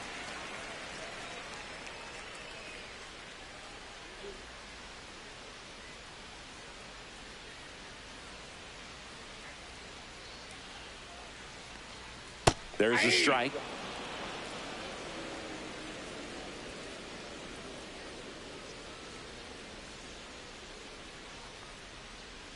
And that's in there for a strike, and quickly 0-2.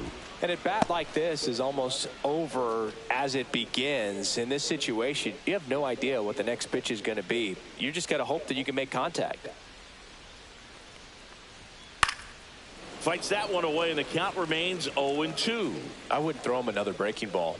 Try to go again with the fastball, slightly elevated. He just is having a hard time catching up. Checks his swing. Now an appeal to first. And he won around. Not an easy call there, but that puts an end to the inning. Marlins leave one. Still behind by a count of 1-0.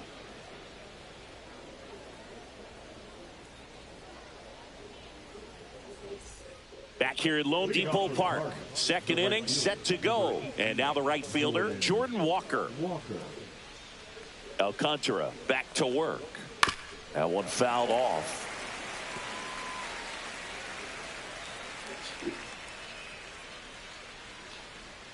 Next offering is downstairs. Dave Lawrence behind the plate today. Consistent and pretty accurate with the balls and strikes. Yeah, he's one of those guys, Boog, that just keeps the game moving. Nothing overly unique about the strike zone that he calls, and as a result, he's appreciated by both sides. The 1-1 is fouled off. Yeah, this is a good time to step out of the box, take a deep breath, reset. A couple of change-ups. Probably won't see another one here. Outside low. The count now 2-2.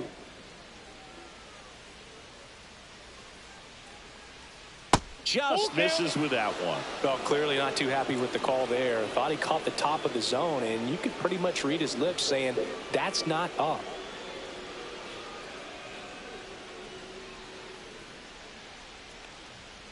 That's foul off to the right side. Keeps the AB going.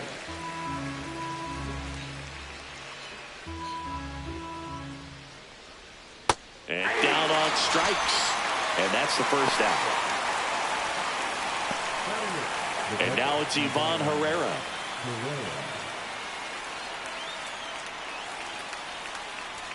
And that's off the inside edge. And that's ball one.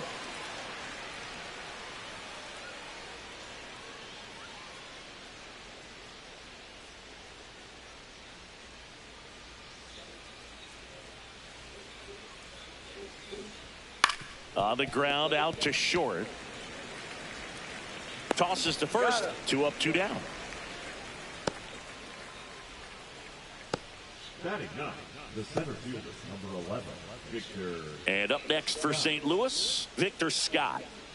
If there's nobody on in front of him, you know, a single for him many times is a double. This guy is off to the races, ready to steal a bag when he's on first base. Just missed. Counts 1-0. 2 out, space is empty.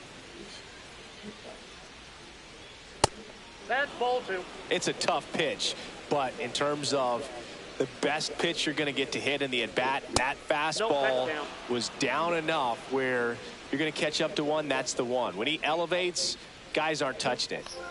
And that one is inside, and it's ball 4. One of the things about that 2-out walk, the base runner over at first base is going to have a very aggressive secondary lead. So a ball down the line or into the gap will produce a 2-out RBI, and those are the best. That is, if you are the offensive side of it.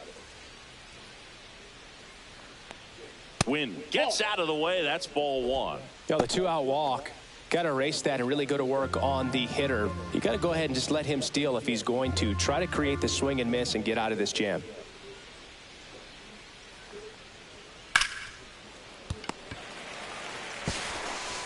Zips it across, and that is that. No runs, no hits, no errors, and 1 man left. We go to the bottom of inning number 2. It's the Cardinals 1 and the Marlins 0.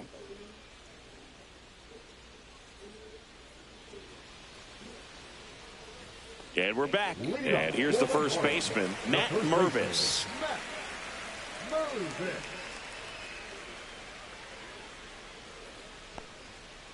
That's out.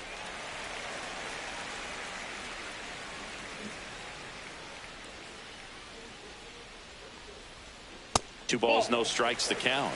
Well, it's a good pitch there. Really had some run and finished a little up and in just on the edge. And that's one of those, if you swing at it, you hit a broken bat as you jog back to the dugout.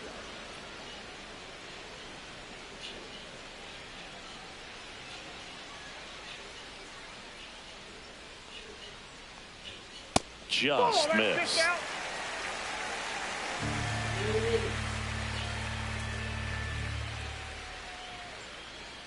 Check swing, called strike.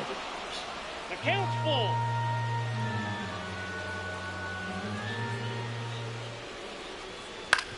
That one down the line. Contreras steps on the bag. Leadoff man retired here in the second. Batting six, the left fielder, Griffin Conine. Now the left fielder, Griffin Conine.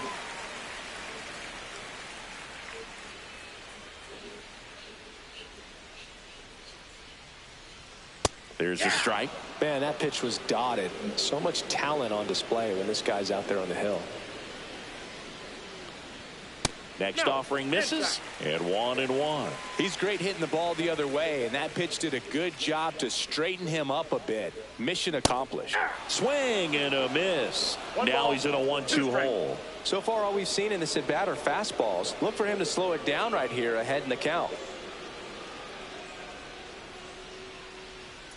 Next offering upstairs. Really good take, especially with 2 strikes.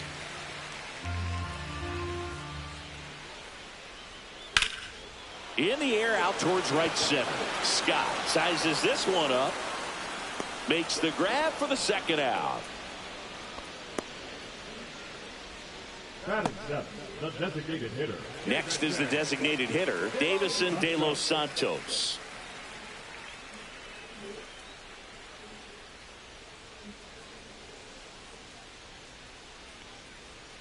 That's down and in.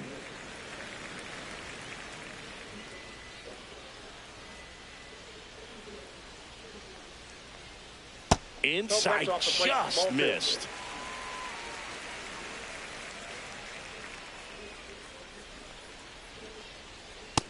Nope, outside.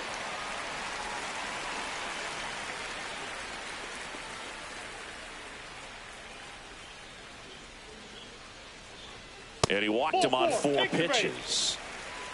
One of the things about that 2-out walk, the base runner over at first base is going to have a very aggressive secondary lead. So a ball down the line or into the gap will produce a 2-out RBI, and those are the best. Runner on the move. Pitch misses. Throw to second. Out there. And the inning is over. Well, trying to get into scoring position, but a great catch and throw to end the inning. That's the way to pick up the pitcher.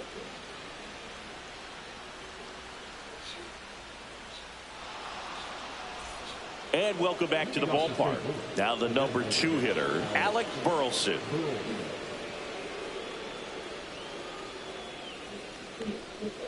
And there's a foul ball.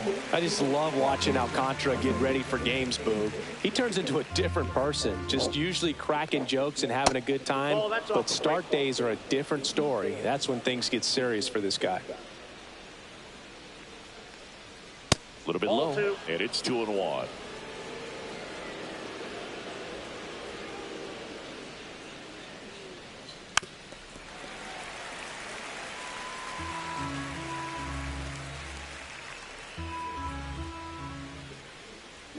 And that's outside. He should get a pretty good pitch to hit here with the 3-hole hitter coming up if he's walked.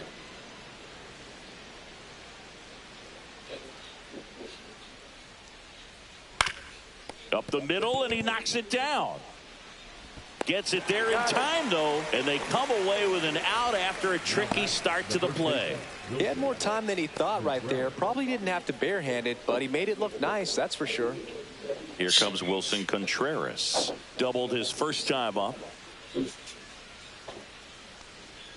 Just missed. Outside. Contreras hitting 3rd in the lineup, and he was born in Venezuela.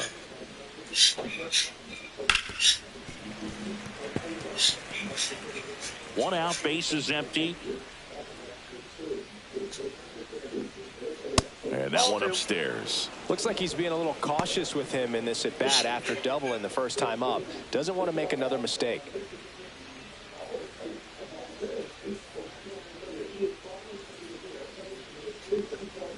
in the dirt, and the count is 3-1.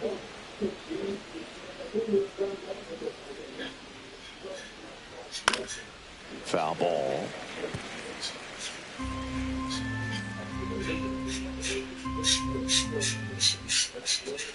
Got him swinging.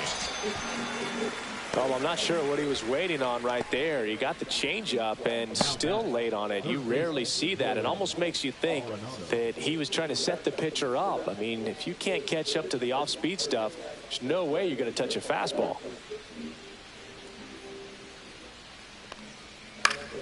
And that one fouled off. Two down, nobody on. Swinging a foul straight back. Here's the 0-2. Fouled off, and they'll do it again.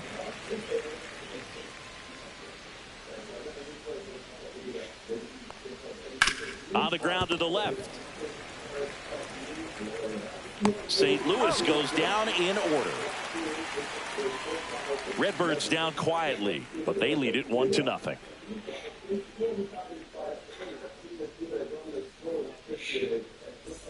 Set for the bottom of the third, and at the plate for Miami, Kyle Stowers.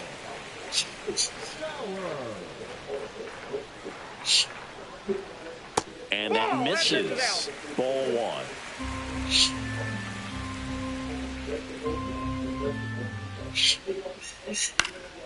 Next offering is fouled back.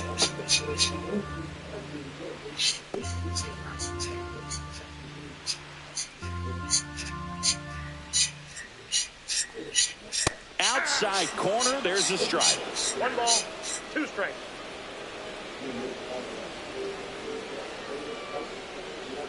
Got him. And there's one down. Everything in that at bat was away until the final pitch. 3 pitches in a row on the outside part of the plate, and of course that gets you conditioned to look out there, maybe a little bit out on your toes. So a great call on pitch number 4 to just hit that inside part of the plate and freeze him for strike 3. Now at the plate, Nick Fortes.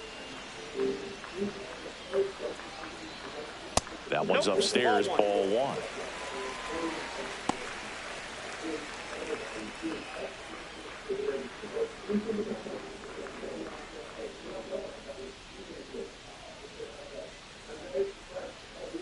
One down, base is empty. That misses the zone. 2-0. 2 balls, no strike.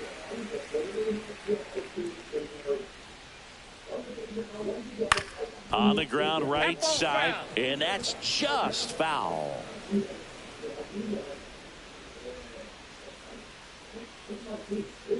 And the sweeper is off the plate.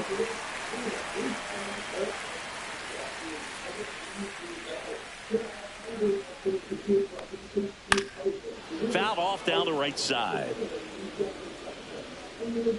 Really great change of speeds. He goes off the off speed to the fastball, and the hitter doesn't know what's coming next.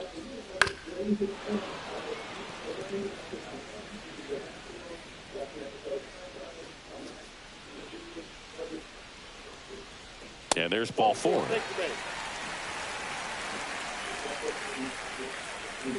Now batting, the shortstop. Now it's the shortstop, Xavier Edwards.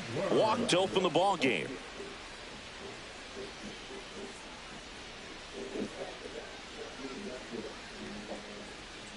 And a foul ball.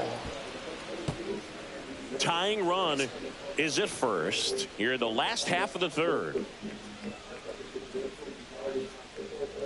That's in there, and it's 0-2. Don't play situation here. He's been working up in the zone. Typically, you look for guys to get that ground ball. See if he adjusts on this next pitch.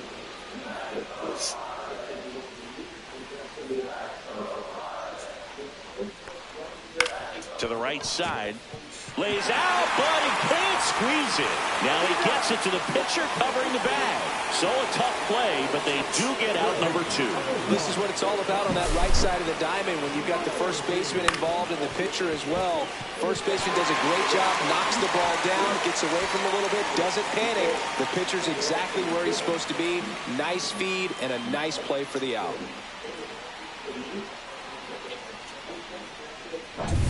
Connor Norby digs in now. 0 for 1 so far. Right through there for a strike.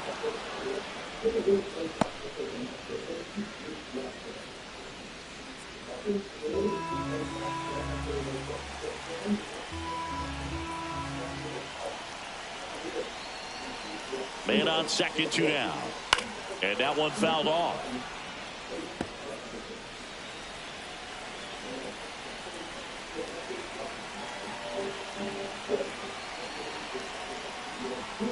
Fastball almost got him there.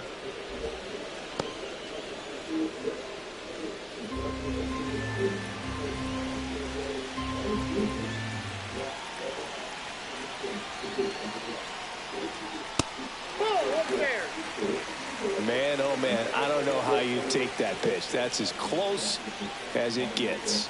Man at second. And a good eye there. He's really tightening up his hitting zone with 2 strikes here. I love it. Jesus Sanchez in the on-deck circle, hoping to get a chance to make a big impact here.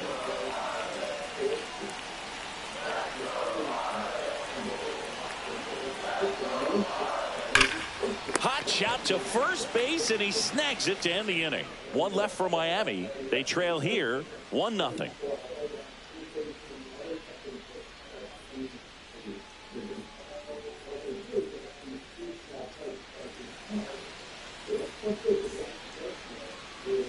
Back here in Miami, on to the 4th. Now it's the second baseman, Brendan Donovan.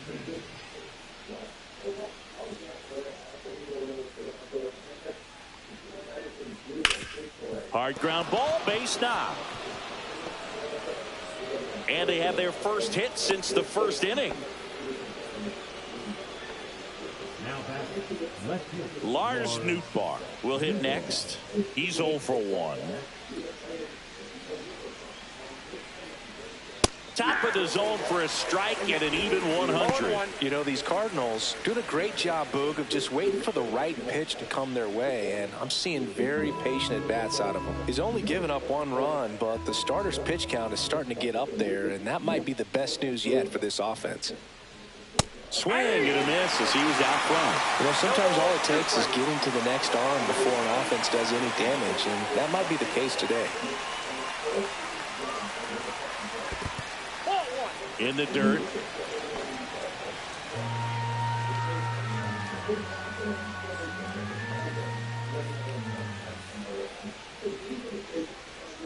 On the ground right side. 4, 6, out, 3. And they turn the double play. Oh, man, what a smooth double play. That was a thing of beauty from start to finish.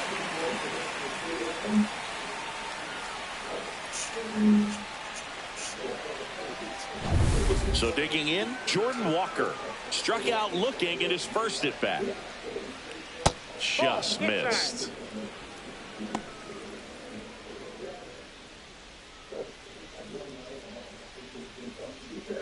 Two down, nobody on. Top half of inning number 4. Out in front with the swing, and that is strike 1. Man, 91 on the slider right there. That's a hard one. That's a low-end fastball for some pitchers. Next offering is in for a strike.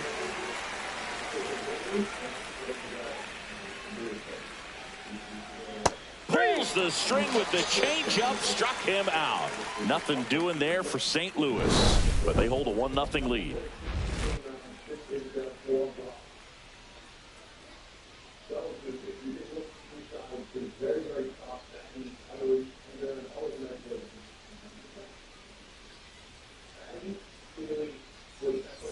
Back here at Lone Depot Park, John Sciambi and Chris Singleton with you.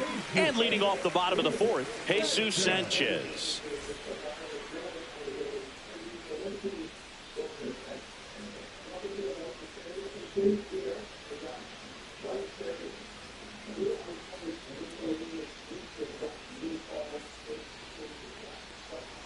Fastball for a strike. You know, these Marlins showing great discipline at the plate, and patience definitely seems to be the name of their game in this one. They've worked 3 walks already, so that proves they're not anxious up there. They're sticking to their game plan, and it's working.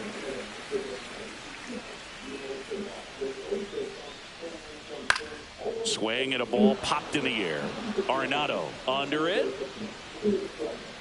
And there's one down. Now batter, second baseman, Jonah Bride. And the batter now, Jonah Bride. 0 for 1. He struck out swinging last time.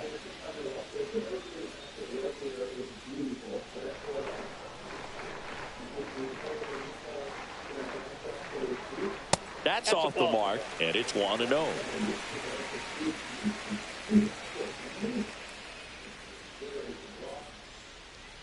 That's a ball. Tried to attack with the sweeper. He's clearly trying to work him away here. Both pitches off the plate. If you really want to put the ball in play, you're going to have to stay back and drive it to the opposite field.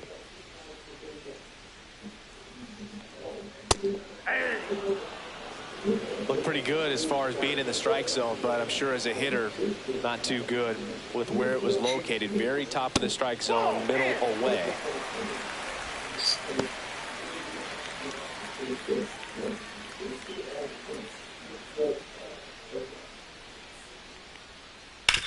This to third, and that's a fair ball.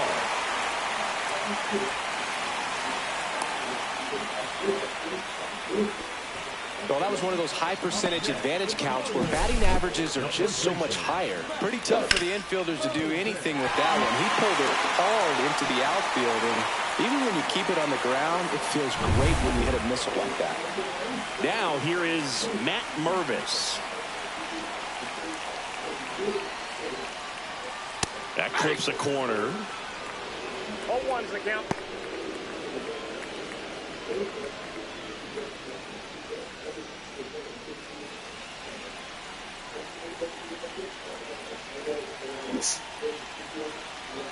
Here comes the 0-1. This one chopped on the ground, but foul. Bright stands at first with one out.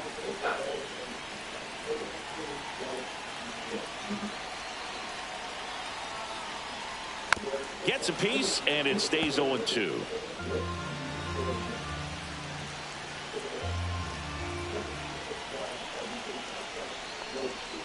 Fouls that off to the left, and will do it again.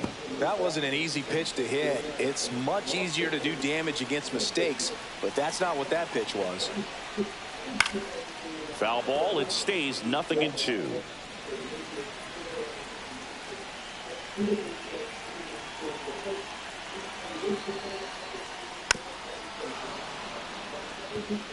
Five foul balls in a row. I have no idea what that feels like, but you got to love this battle. I'm just wondering who's going to blink first. Close one, doesn't get the call, and it's 1-2. Evidently not too impressed with that call, and it feels like he got squeezed on the outside corner, so he's making his case. You've got to be careful to pick your spots in terms of showing your frustration with the umpire, and he felt this was his time. Cuts and misses. It's a strikeout. Well, he didn't get the call on the mound the pitch before. Felt like he should have had him looking, I think. But, you know, that's good composure right there. He found a way to come back with another good pitch to get him to swing and miss. Here's the left fielder, Griffin Conine. Fly to center his first time. He's 0 for 1. And he swings and misses at the initial offering.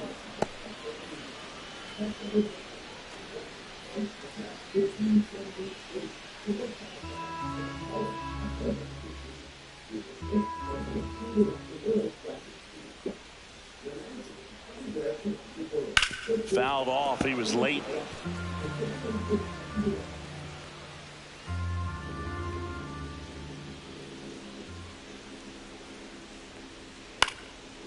Swing and a pop-up. Foul territory for the catcher. And that ends the inning. Marlins leave one, and it remains 1-0.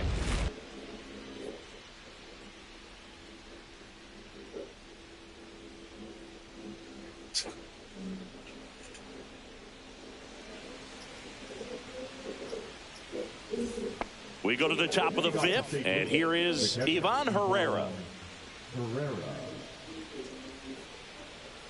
Alcantara back to work.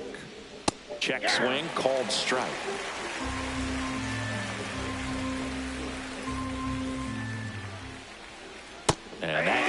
for a strike. And it's 0-2.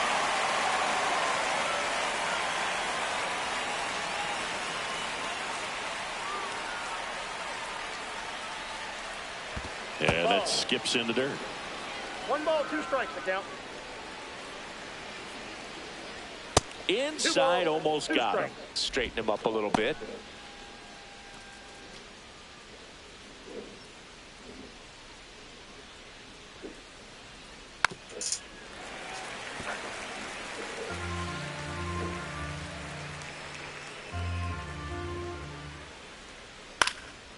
Ripped to third and caught. It's never fun going back to the dugout after hitting a line drive that finds a glove, but you will get some high fives. You know, when you make great contact, you feel like you've done everything right. But in this game of baseball, not everything is in your control.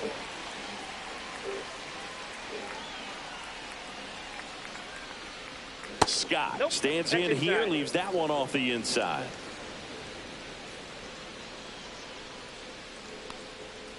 Hey.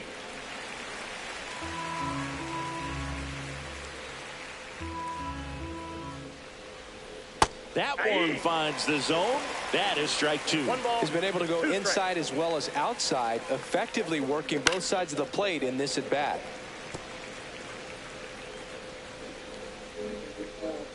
One down, base is empty. Foul ball, still a 1-2 count.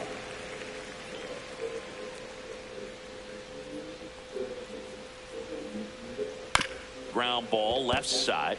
Now the throw to first on the run. It's there, and that's a great play.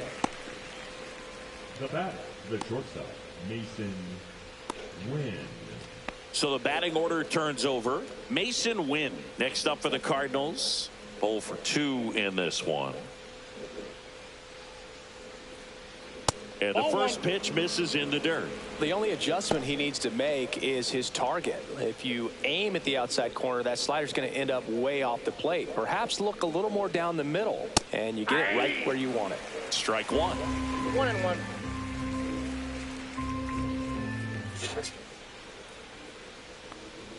Check swing, and he went. And that's strike 2. 1 ball, 2 strikes.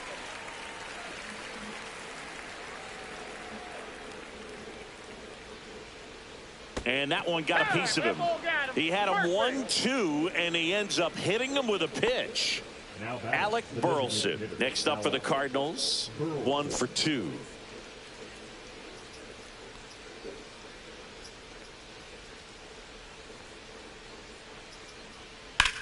That one the other way. Konai right there to make the grab. And that'll do it. So 1 left for the Cardinals, but they still lead it 1-0.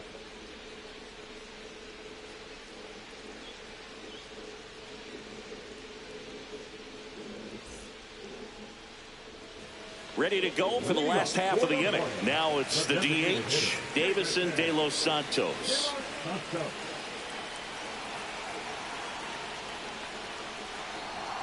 And there's a strike. Pretty rare location right there, right down the middle. This guy paints the edges. I'm not sure if you're going to see that pitch again as a hitter. 0-1 down.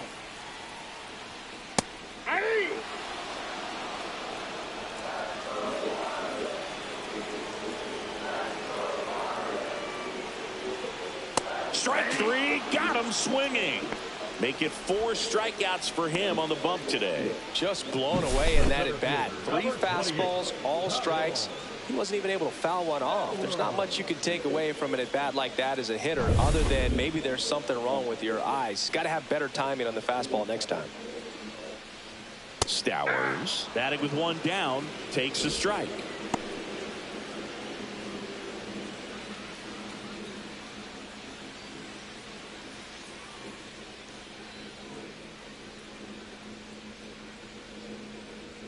Fastball for a strike.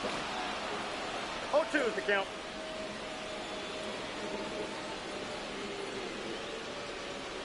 That's off the mark. Now 1-2. The Fish down by a run. Last half of inning number 5. Inside. 2 balls, 2 strikes the count.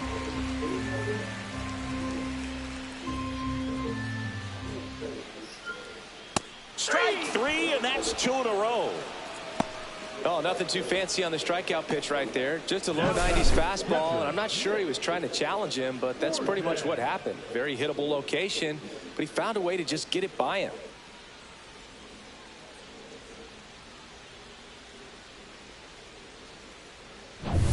And here's the catcher, Nick Fortes. Walked his first time. And that's in there at the knees.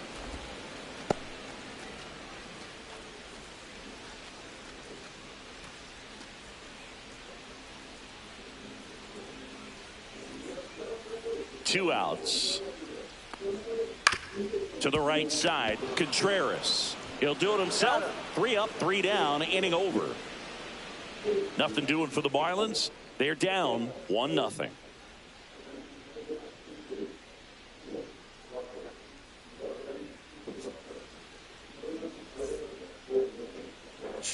And we're back. All set for the top of the 6th. And now the first baseman, Wilson Contreras. And that drops in for a strike. It's amazing to look up and see 88 miles per hour on that changeup. Back in the day, that was a pretty good fastball. But with high velocities these days, that speed differential is right where it needs to be. Good eye in that spot.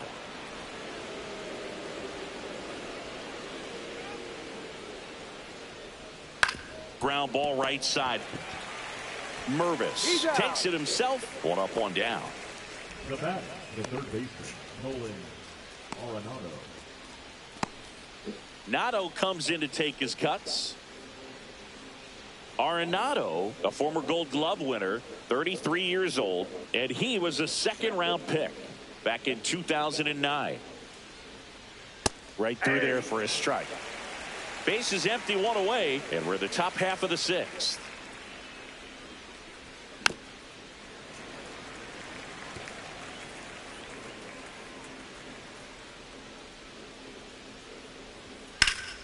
Foul ball left side. He'll see another.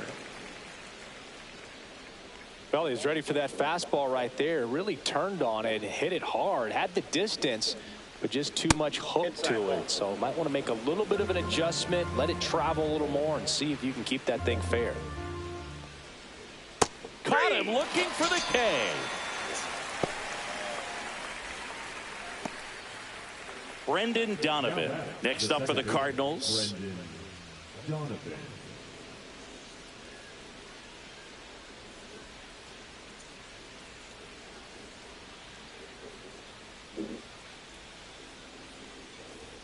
That clips the zone. Strike 1. He's a bad ball hitter, so even if you get him to chase pitches outside the zone, he still might beat you.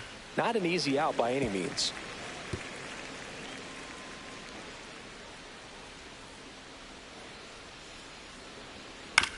Out to short. Jump throw. Throw picked out of the dirt. Body save. The effort was there with the jump throw. You gotta love it, but it just wasn't in time. Still a really impressive play just to get to that ball and make it close at first. And not every shortstop can even make that play.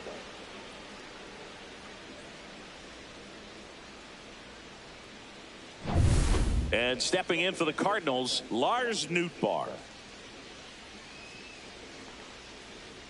Down the middle for a strike. It's 0-1.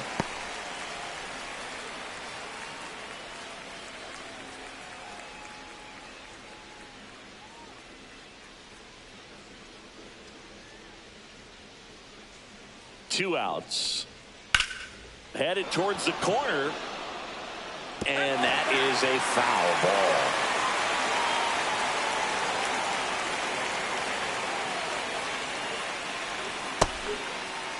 Tried to hold up on the 0-2. Now a look down to third. Nope, he held back.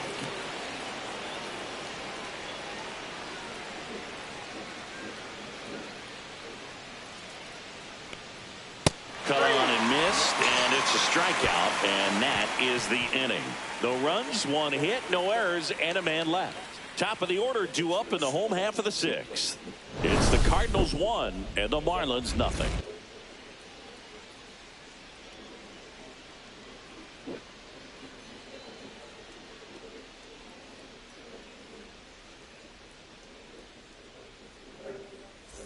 And welcome back to the ballpark.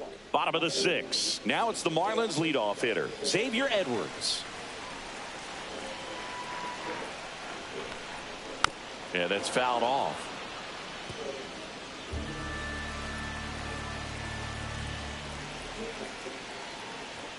And a strike in there.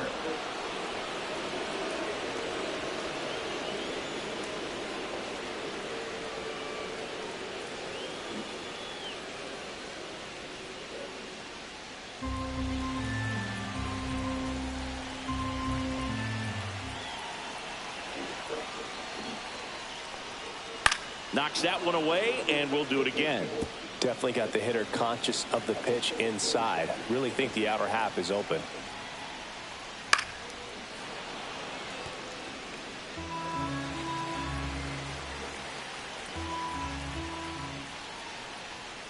Foul ball, still 0-2. Well, he's desperately looking for that swing and miss. He's going to have to just change speeds a little bit, try to move it around, create just a little bit of illusion at the end.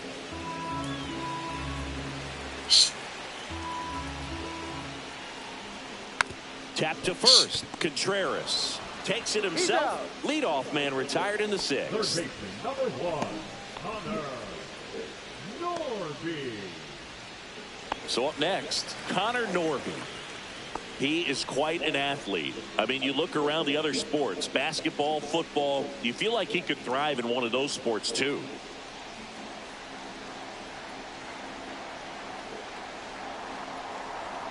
That misses the zone, and that is ball 1. The Marlins trailing by a run here in the bottom of the 6th. And that one fouled off.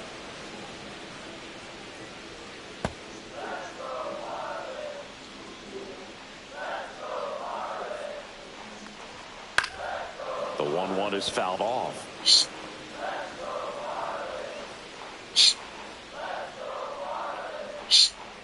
Cut out and miss, struck him out. So he picks up his 6th strikeout of the ball game. And Chris, that's a way to neutralize his speed by keeping him off base. And the defense breathes a sigh of relief because he puts pressure on everyone if he can put the ball in play. But that's how you do it. Keep him off balance, get him out of there, and deal with the next guy. Sanchez up for the 3rd time here. Watches that one miss.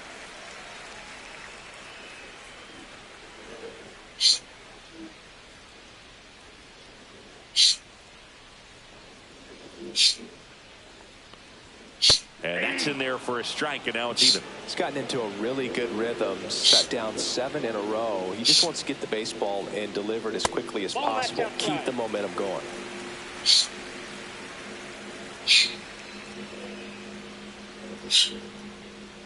That one misses. Now 3-1. Well, just about to hit that century mark. 100 pitches for this game.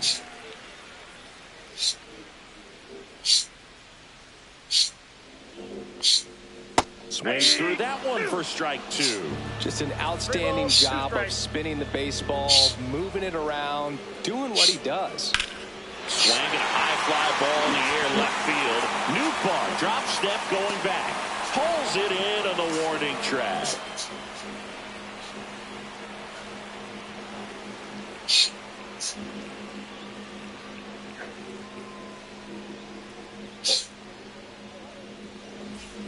Top of inning number 7. Now it's the right fielder, Jordan Walker.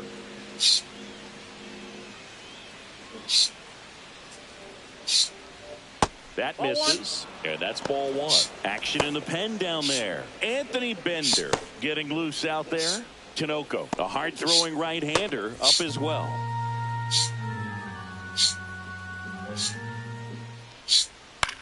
And that one is lifted in the air. And it drops in. And a good start to the inning. I don't know how he's able to shoot that pitch the other way and still put something on it. That pitch was inside, and he let it get really deep. So pretty incredible hands to fight it off and still get good wood on it. Now the Marlins manager out of the dugout, and he'll make a move to the pen. Sandy Alcantara won't go any further. Good effort out of him, even though he exits on the hook for the loss. New arm on the bump after a quick break. Now pitching for Ronnie Enriquez takes over on the mound. Just trying to keep this one close here, and this is where a bullpen can give their players a chance to fight back into the game.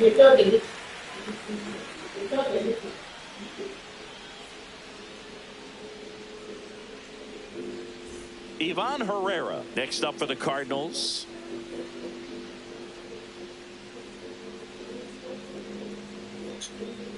Little chopper rolls foul. When you're taking your lead over there at first, you got to be very careful. This guy on the mound's got a good pickoff move.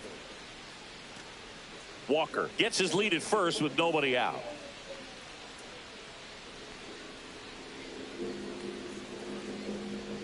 That misses, and it's a ball and a strike.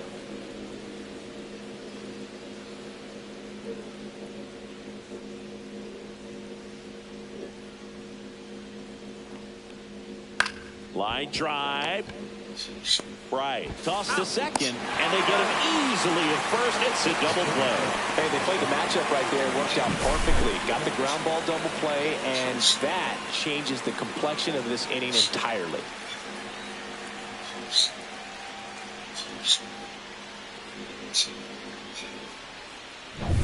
Victor Scott next up for the Cardinals. That breaking ball drops in for a strike. 0-1's the count.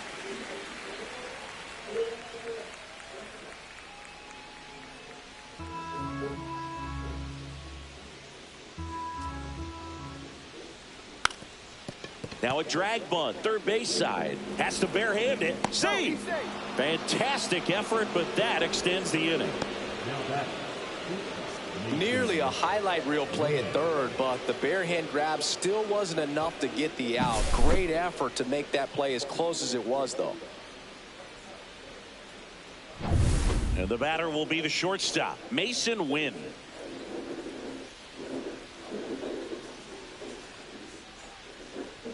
That one finds the zone, and that is strike one.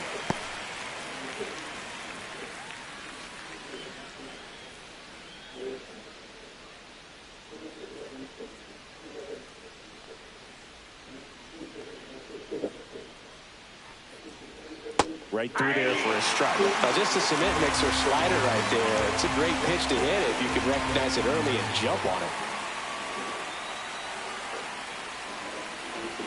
The shortstop takes the ball. Excellent arm action on that two-strike changeup. Just missed. Man, he wanted that call. Next offering is down low. He's trying to stay down in the zone, but the hitter just will not chase. Now back in a 2-2 count, he's going to have to go to something else to get him out.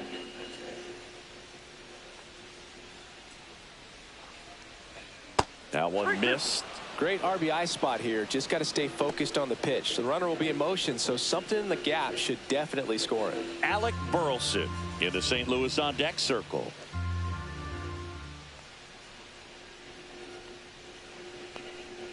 That one the other way. Right. Tosses to first. Out number 3. The Cards lead one, but they're on top 1-0.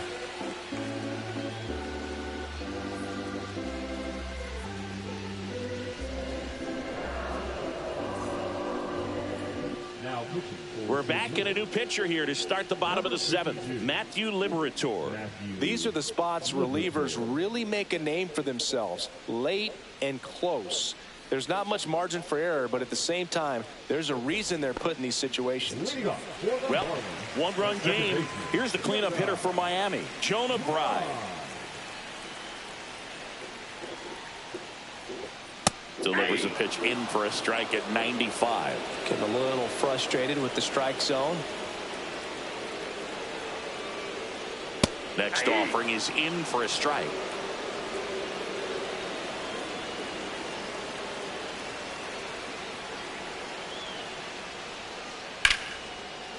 Laser base hit. Off to a good start with a leadoff knock. I'd say a mistake pitch in an 0-2 count. Too good of a pitch to hit right there. You have to expand the zone. Keep that leadoff man off first base. Matt Mervis, the next up for the Marlins. Ground ball up the middle. Nice stop. Flips it from the ground. That's one. Relay to first. Double play. Well, off the bat, we thought that was going to be a single, not a double play. Just a great job. Dives, knocks it down, feeds it to the second baseman, and a nice turn around the bag. Really great job by those two. Griffin Conant now at the plate.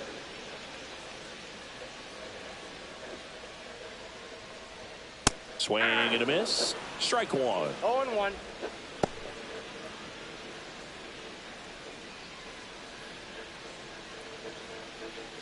Holding on to a one-run lead here at the bottom of the seventh.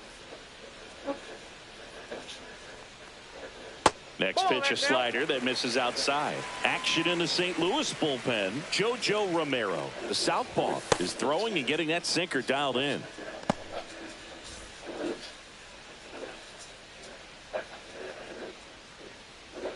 Looking to get the tying run on base. Outside low, and it's 2-1. Back-to-back breaking pitches away, you get the feeling as a hitter that the pitcher's afraid of you, that he doesn't want to challenge you. So I think the confidence level is raised right here. That's hard hit on the line. And that's a base hit.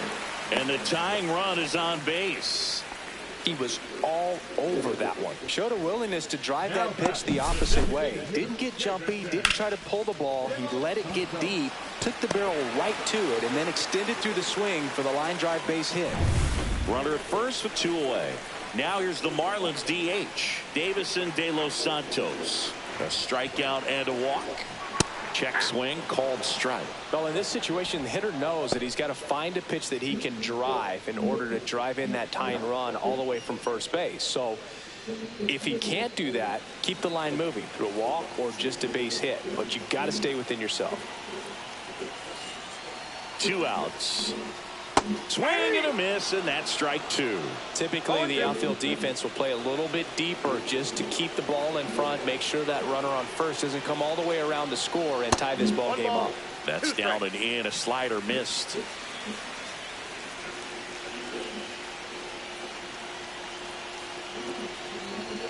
That one misses, and it's 2-2.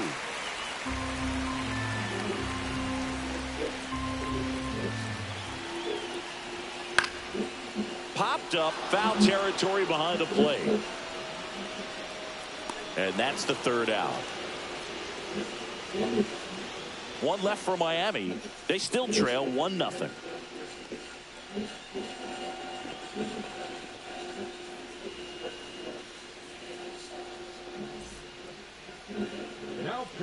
Welcome back, and a new arm on the mound to start the eighth. Anthony Bender. Pretty tight game, so they're looking for quality pitches out of him right here. Got to do his best to keep the score right where it is. Alec Burleson getting ready to hit. 1 for 3.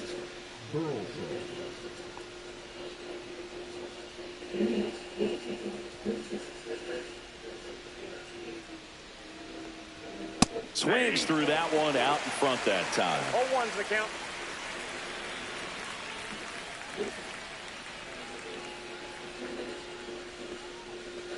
Just missed.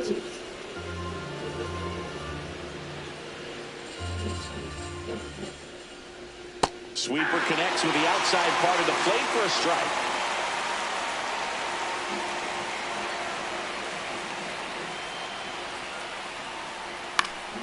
Fouls it off, still 1-2.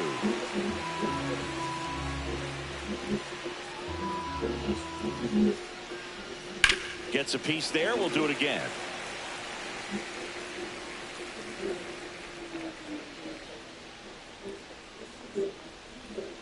And now the count is even.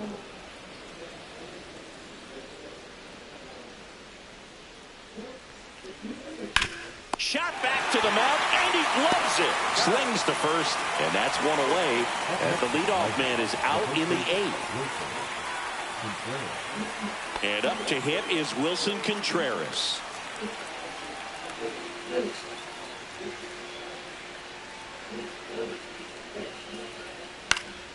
Down the line. Nobody can get there, and it's a foul ball. He's a bullpen arm that keeps the ball in the ballpark, but obviously out of the bullpen, you're looking to limit home runs. Yeah, and that's why he's such a high leverage arm. Just doesn't matter for him. He looks at attacking the zone and attacking hitters regardless of the situation. Sanchez pulls it down, and there's 2 gone.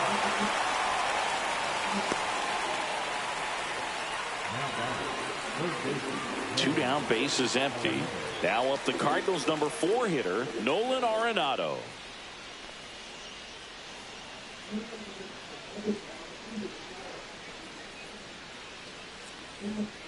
Out to short. Gets it to first, and the inning is over. 1-2-3 go to Cardinals. They lead it 1-0.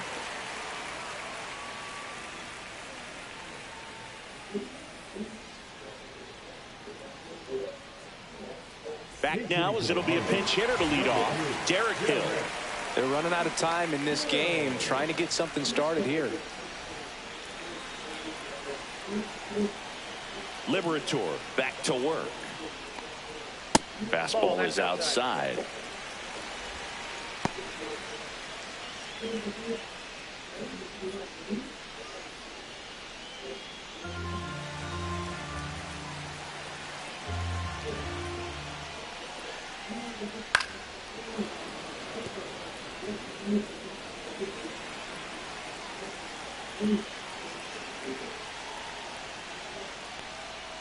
Late on that fastball.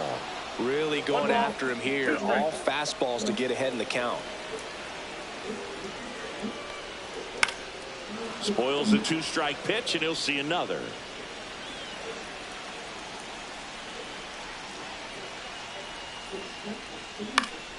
Fights that one away, still 1-2.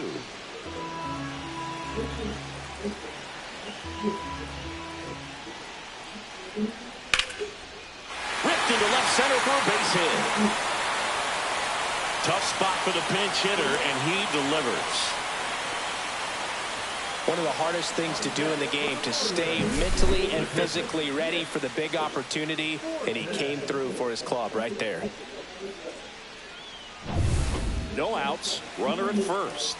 Nick Fortes, the next up for the Marlins. Bunting, but that's a foul ball.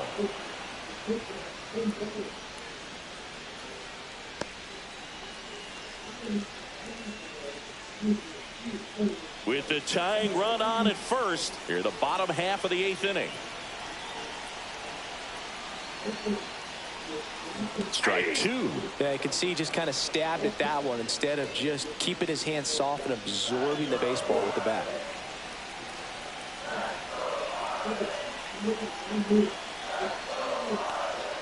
That one misses, and the count 1-2.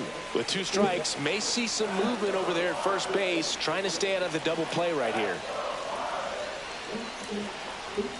Off the mark there. 2-2. Way to lay off that pitch down.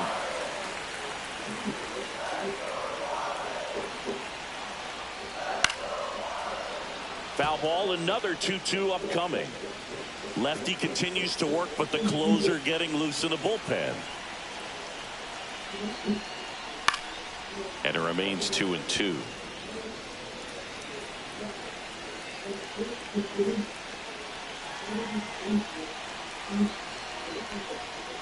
And a swing and a miss. Beat him with a fastball. You usually are going to see that inside fastball a little longer coming in from the opposite side, but that pitch really got in on him right there. I mean, that's a well-thrown pitch. Tough to do anything with that in terms of getting the hands through and the sweet spot of the bat to the baseball. And now the shortstop, Xavier Edwards. Swing and a ground ball, and it goes just foul.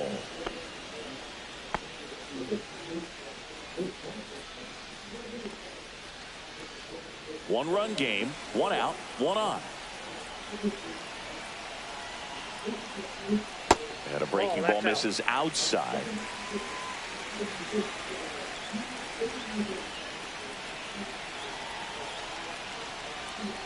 Tap foul at the plate.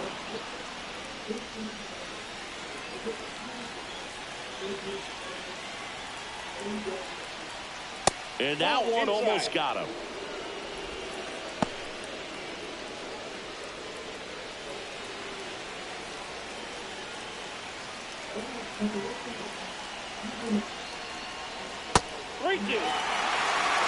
This is a really good feeling for a hitter at this point in the ball game. You know that they don't want to walk you, so you're going to get a pitch to hit. You just better not miss it.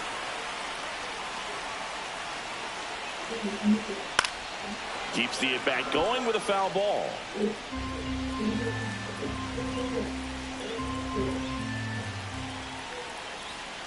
To kick the 3-2. And ball 4 to a board.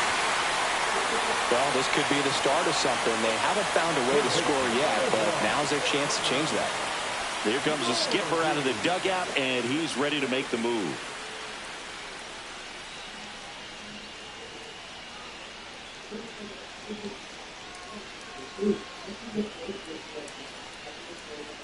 Now pitching. So they turn things over to the righty, Ryan Fernandez. Walks out of the bullpen can absolutely kill your momentum very quickly. They're in some hot water trying to protect this lead. Well, all eyes on the double play ball in this spot. No better way to get out of this inning. So the tying run in scoring position now. Connor Norby, the next up for the Marlins. 0 for 3 in this one. And delivers outside. Well, this is a critical spot for both the pitcher and the hitter. You can learn a lot about a guy by how he handles these pressure situations. So the tying run at second. And another ball. Good spot for the hitter. Definitely has the advantage in this count with runners on. Look for him to be aggressive on this next pitch.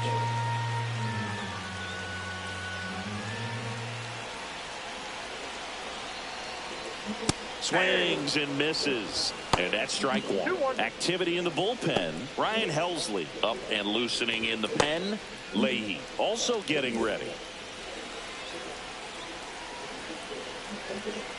2 on, 1 out. Swing and a miss, and now 2-2. Wow, good luck catching up to that one.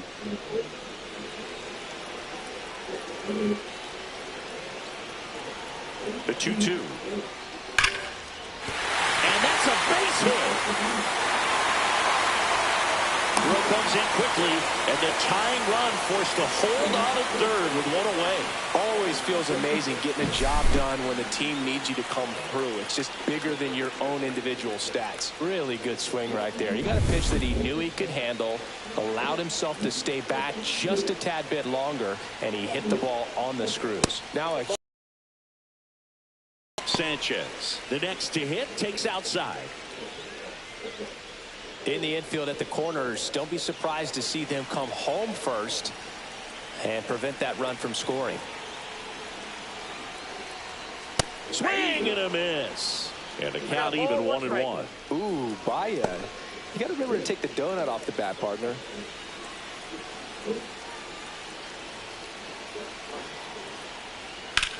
Lifted in the air, left field, pretty well struck. Squeezes it. Runner tags from third. A big run scores on the sac fly. Tie game here in the 8th. Well, we got ourselves a new ball game. Nice job right there at the plate. Sacrifice fly, and he gets in the tying run. And next will be the cleanup hitter, Jonah Bride. And there's no doubt that they'll feed off the energy from this crowd, right? I mean, yeah, I'd say the intensity level has gone up a few notches for sure. In the dirt. Tag out. They cut down the go-ahead run at third. And we stay tied as the inning ends. So they even it up here as we head for a good finish to this one. Through 8 full, all tied 1-1. Back now, and on the mound, a closer, Calvin Fauché. He's got a wicked breaking ball in his arsenal, and it's definitely one of his go-to pitches when he needs an out. Digging in, Brendan Donovan. Outfield playing pretty shallow.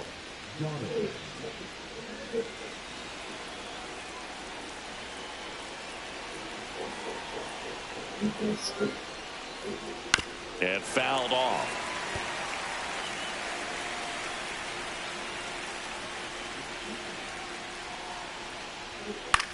And that one popped in the air, left field. Conine under it, hauls it in, and there's one away.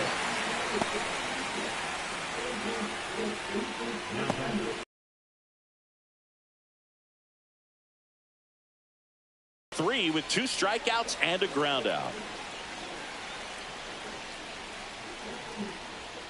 And the first pitch misses for ball 1.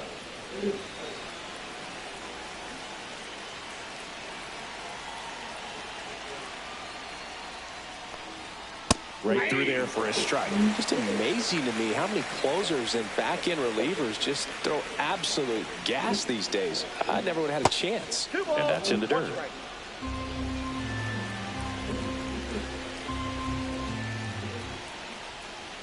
Strike on the inside corner.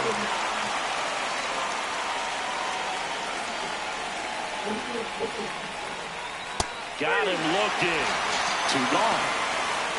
Well, he's going to have some thinking to do when he leaves the ballpark after this one. That was his 3rd strikeout, and this one looking, obviously, so he's been a little overmatched. He's got to find a way just to be more competitive up there at the plate.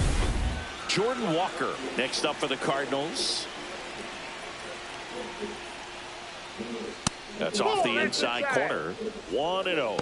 Boucher, 29 years old, and he was a 10th round pick back in 2017.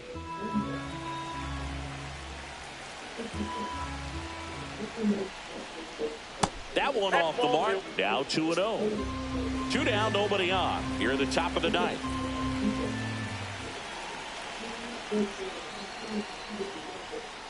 And a foul ball makes the count 2-1.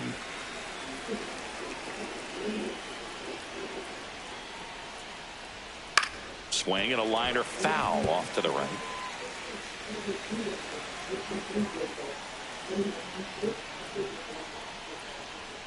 Still 2-2 after the foul ball.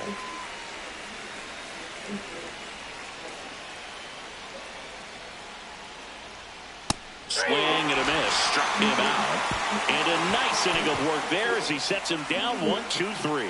3 up, 3 down for him there. On to the bottom of inning number 9. 4, 5, 6 coming up.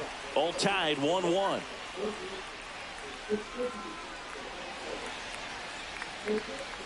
Back now as they hand the ball to a fresh arm to start the bottom of the 9th. JoJo Romero. And we all know about his slider. It's just filthy, man. And one of the better ones in the game, I'd say. Spin rate's very high, and it just breaks a ton.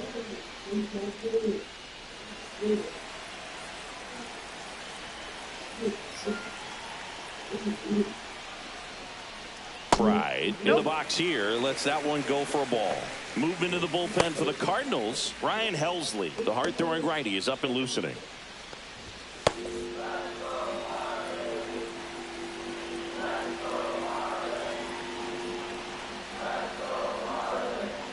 Bottom of the zone and a called strike.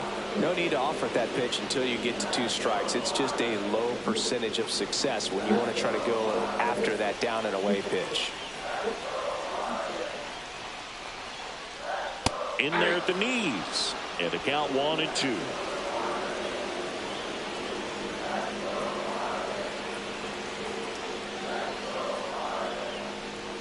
That's inside. Good slider down and in can be so hard to get on plane with. You're better off taking that pitch.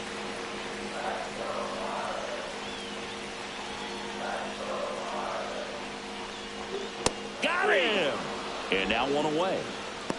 He came out of his mechanics there. Typically he likes to shoot the ball the other way, but that time a little anxious.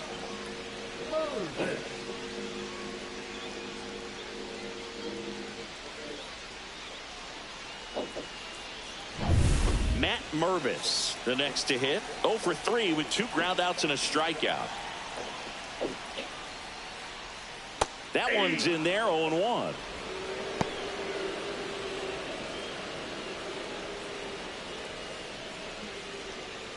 All tied up here in the last half of inning number 9.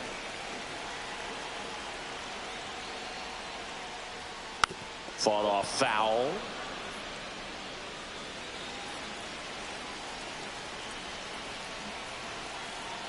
One down, base is empty. Pitch in the dirt. Now 1-2.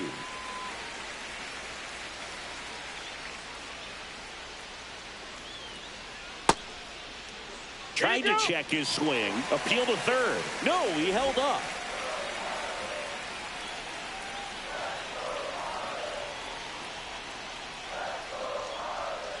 Got him looking.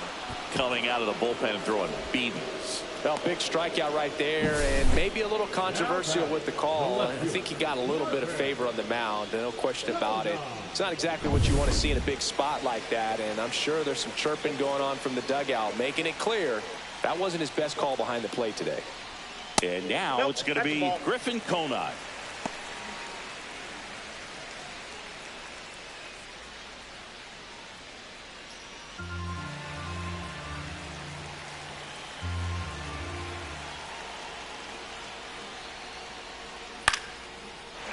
Swing and a line drive, base hit out into center field. And the winning run is aboard. Hitting is really easy for some guys. One thing that I can see already, his bat stays in the zone on plane for an extended period of time. And guys like that, they have a high contact rate and they have more barrels because of that bat being on plane. And even when you don't get it great, it's still hit hard enough to dunk something in like that in front of the center fielder. And now, Davison De Los Santos.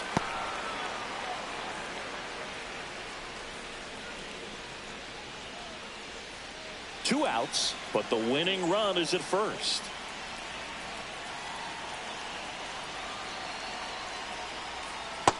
Inside, ball one.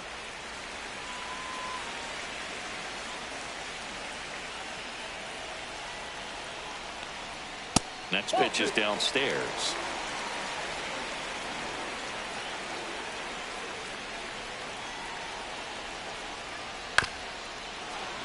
This one chopped on the ground, but foul.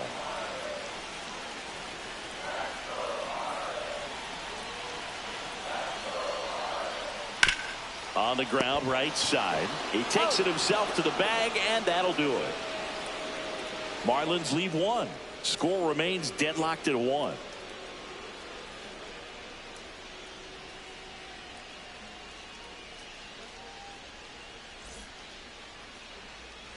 Back here in Miami, we're in extras here, and now the Cardinals catcher, Ivan Herrera.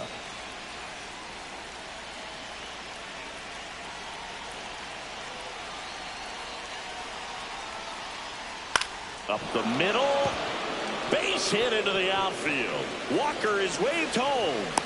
He'll score easily. It's an RBI single, and they lead it in the 10th. Well, they didn't waste any time as they knock home the runner from second to get on the board. Huge for team confidence and how you approach the situation. Still have a guy on base, and now they'll try to add on. Victor Scott next up for the Cardinals.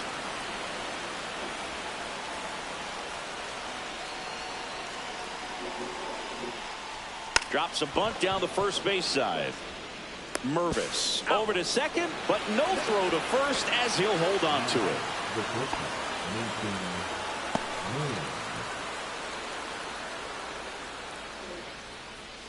Now it's the shortstop, Mason Wynn. He's someone that you might not describe as having elite level speed, but he can absolutely move, and it is a factor in his game. Move over to first, trying to keep him close.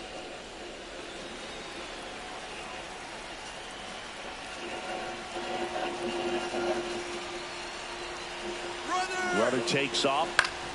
Foul ball there.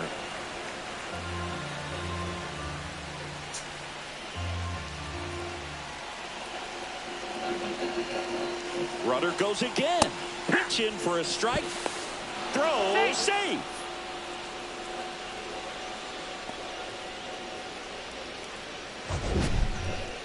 That was close, but StatCast shows us why he so often seems to be on the safe side of these steal attempts, Chris.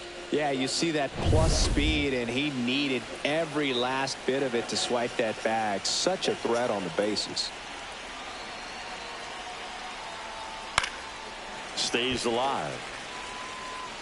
Scott, the runner at second with one away.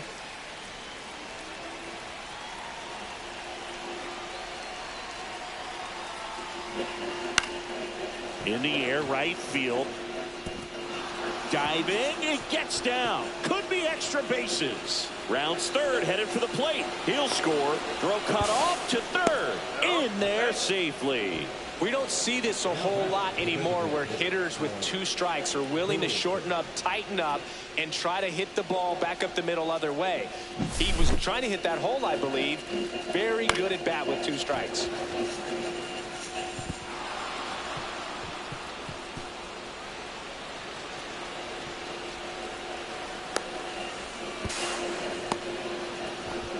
Here comes the manager out of the dugout, and he'll make a move for the bullpen. Calvin Fauché departs, and he leaves a runner at third.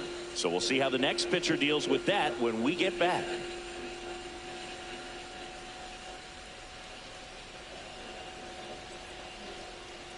Now pitching for New arm out of the bullpen, Andrew Nardi. And they felt it was time to bring on a left-handed reliever from the pen with the lefty hitter coming up. I think it's a good move. I know I never liked when opposing teams did that to me. 1 down, runner at third.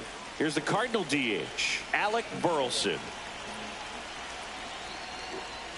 That clips the inside corner for a strike.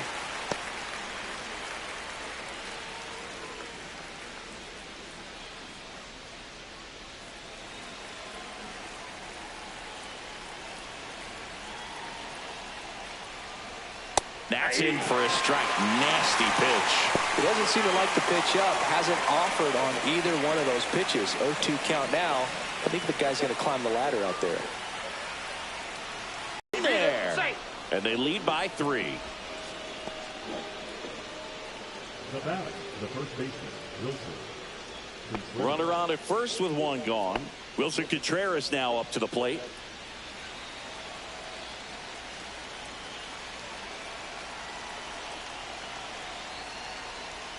Swing and a foul out of play.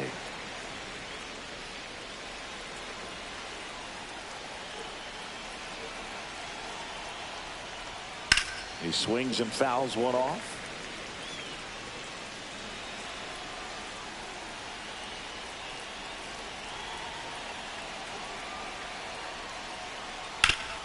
Back to the mound. Into the outfield, base hit. And now 2 aboard. Good 2-strike hitting right there, Boog. A bit of a lost start for some, so that was nicely done to beat the odds. Just kept it simple. Played pepper with the middle of the infield and took it back where it came from, and there's just no one there to knock it down. Here's Nolan Arenado. And that's off the inside edge. Ball 1.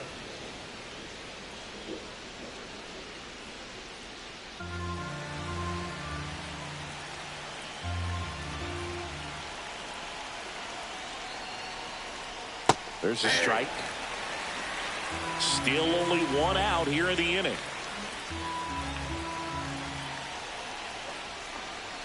Swing and a miss. He was late. Strike 2. See if you can go upstairs a little bit. Make sure you miss up and out of the zone since you're heading to count 1-2. Don't miss in the zone because that's where you can get hurt. And the infield fly rule called.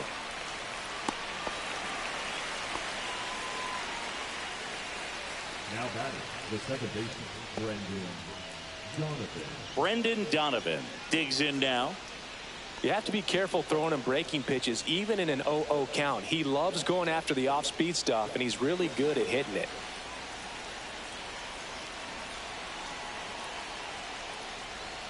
In there at the knees. And it's 0-1.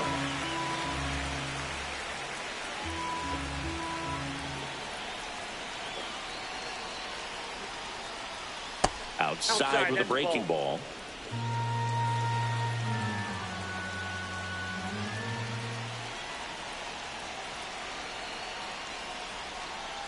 That's ball 2. It's a big opportunity right here, but I love the way he's slowing the game down. He's shrinking his zone, making sure he gets the pitch that he wants to hit. That's inside. And now 3-1. First pitch strike from the pitcher, but then no panic at all by the hitter. Very patient, showing good discipline. Now he's in the driver's seat with the 3-1 count. And they're all loaded up. Oh, this is their chance to break it open. If they don't end up winning this ball game, they're going to look back at this opportunity right here and have some regret. 2 outs, bases full.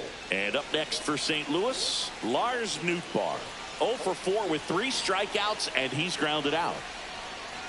Just missed. Well, he's already in some trouble, and falling behind in the count makes it even worse. Then you've got to throw the ball over more of the plate, and that's where they can really do damage against a guy like this.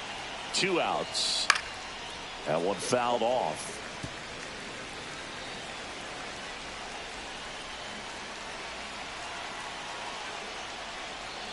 And now 1 and 2. It's been a tough day at the plate. 3 strikeouts already. It's hard not to think negative, but you got to find a way to somehow center up the baseball and put it in play. And there's a ball. 2 strikes. So they're all loaded up.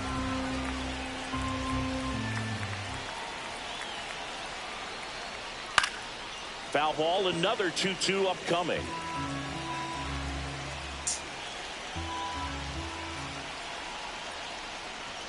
And that's down and away.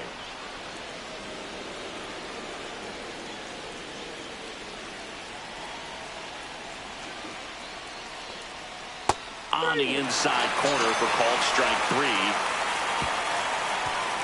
So they get 3 runs in the inning, but they also leave the bases loaded. Last chance to even things up. We head to the bottom of inning number 10. It's the Cardinals 4 and the Marlins 1. We're back, and on the mound is the closer, Ryan Helsley. I think closer has to be one of the toughest jobs in baseball. And now the center fielder, Derek Hill. 1 for 1 with a single so far.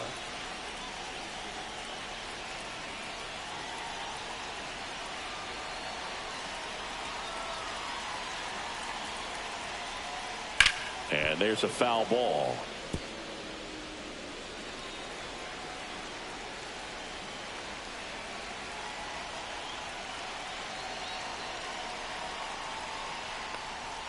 The 0-1 is outside, and it's a ball and a strike.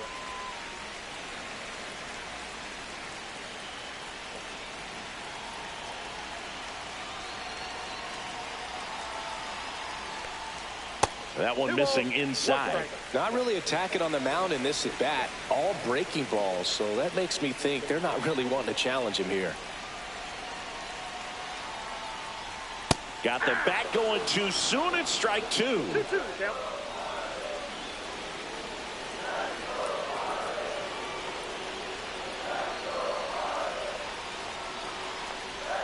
Outside. 3-2.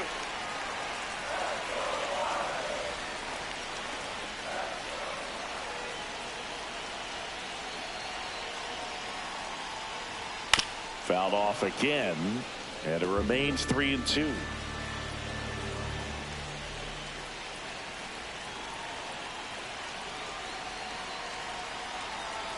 Man at second. Good job to fight that one off.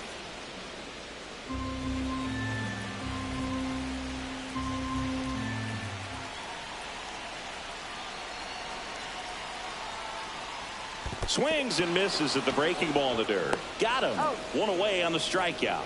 And an excellent job keeping it right there. Well, the first batter, it's always a big one for the closer. I mean, you get that punch out, you get settled in, you feel like you're in command out there on the mound from the jump, and kind of prevents any doubt from creeping into your mind or the fielders that are playing behind you that, you know, you're going to wrap this thing up.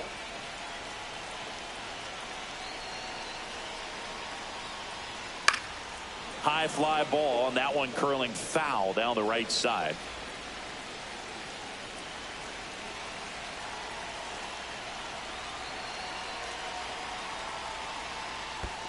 That's a ball. This one in the dirt. 1 ball, 1 strike.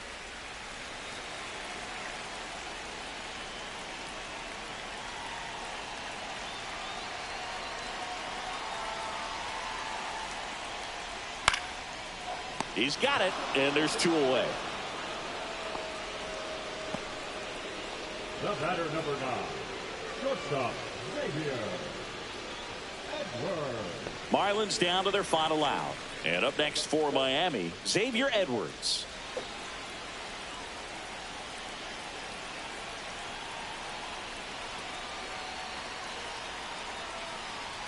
in there, and it's 0-1. Not sure if he was expecting for the pitcher to come right at him, but he got a nice cookie there and just watched it the entire way.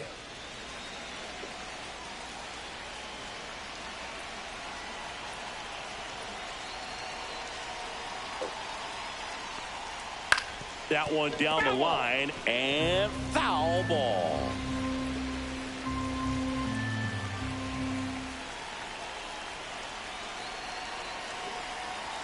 The Fish down to their final strike. In the air, left field, down the line. And what a play! Ball game. What an exciting finish to this game. An amazing play right there. It's hard for the fans to go home. They want more. They're not ready to leave and head to their cars, but an outstanding job to keep entertaining all the way to the end. 4-1 the final here today. For Chris Singleton and our entire outstanding crew here at MLB The Show, I'm John Shambi. We'll see you soon.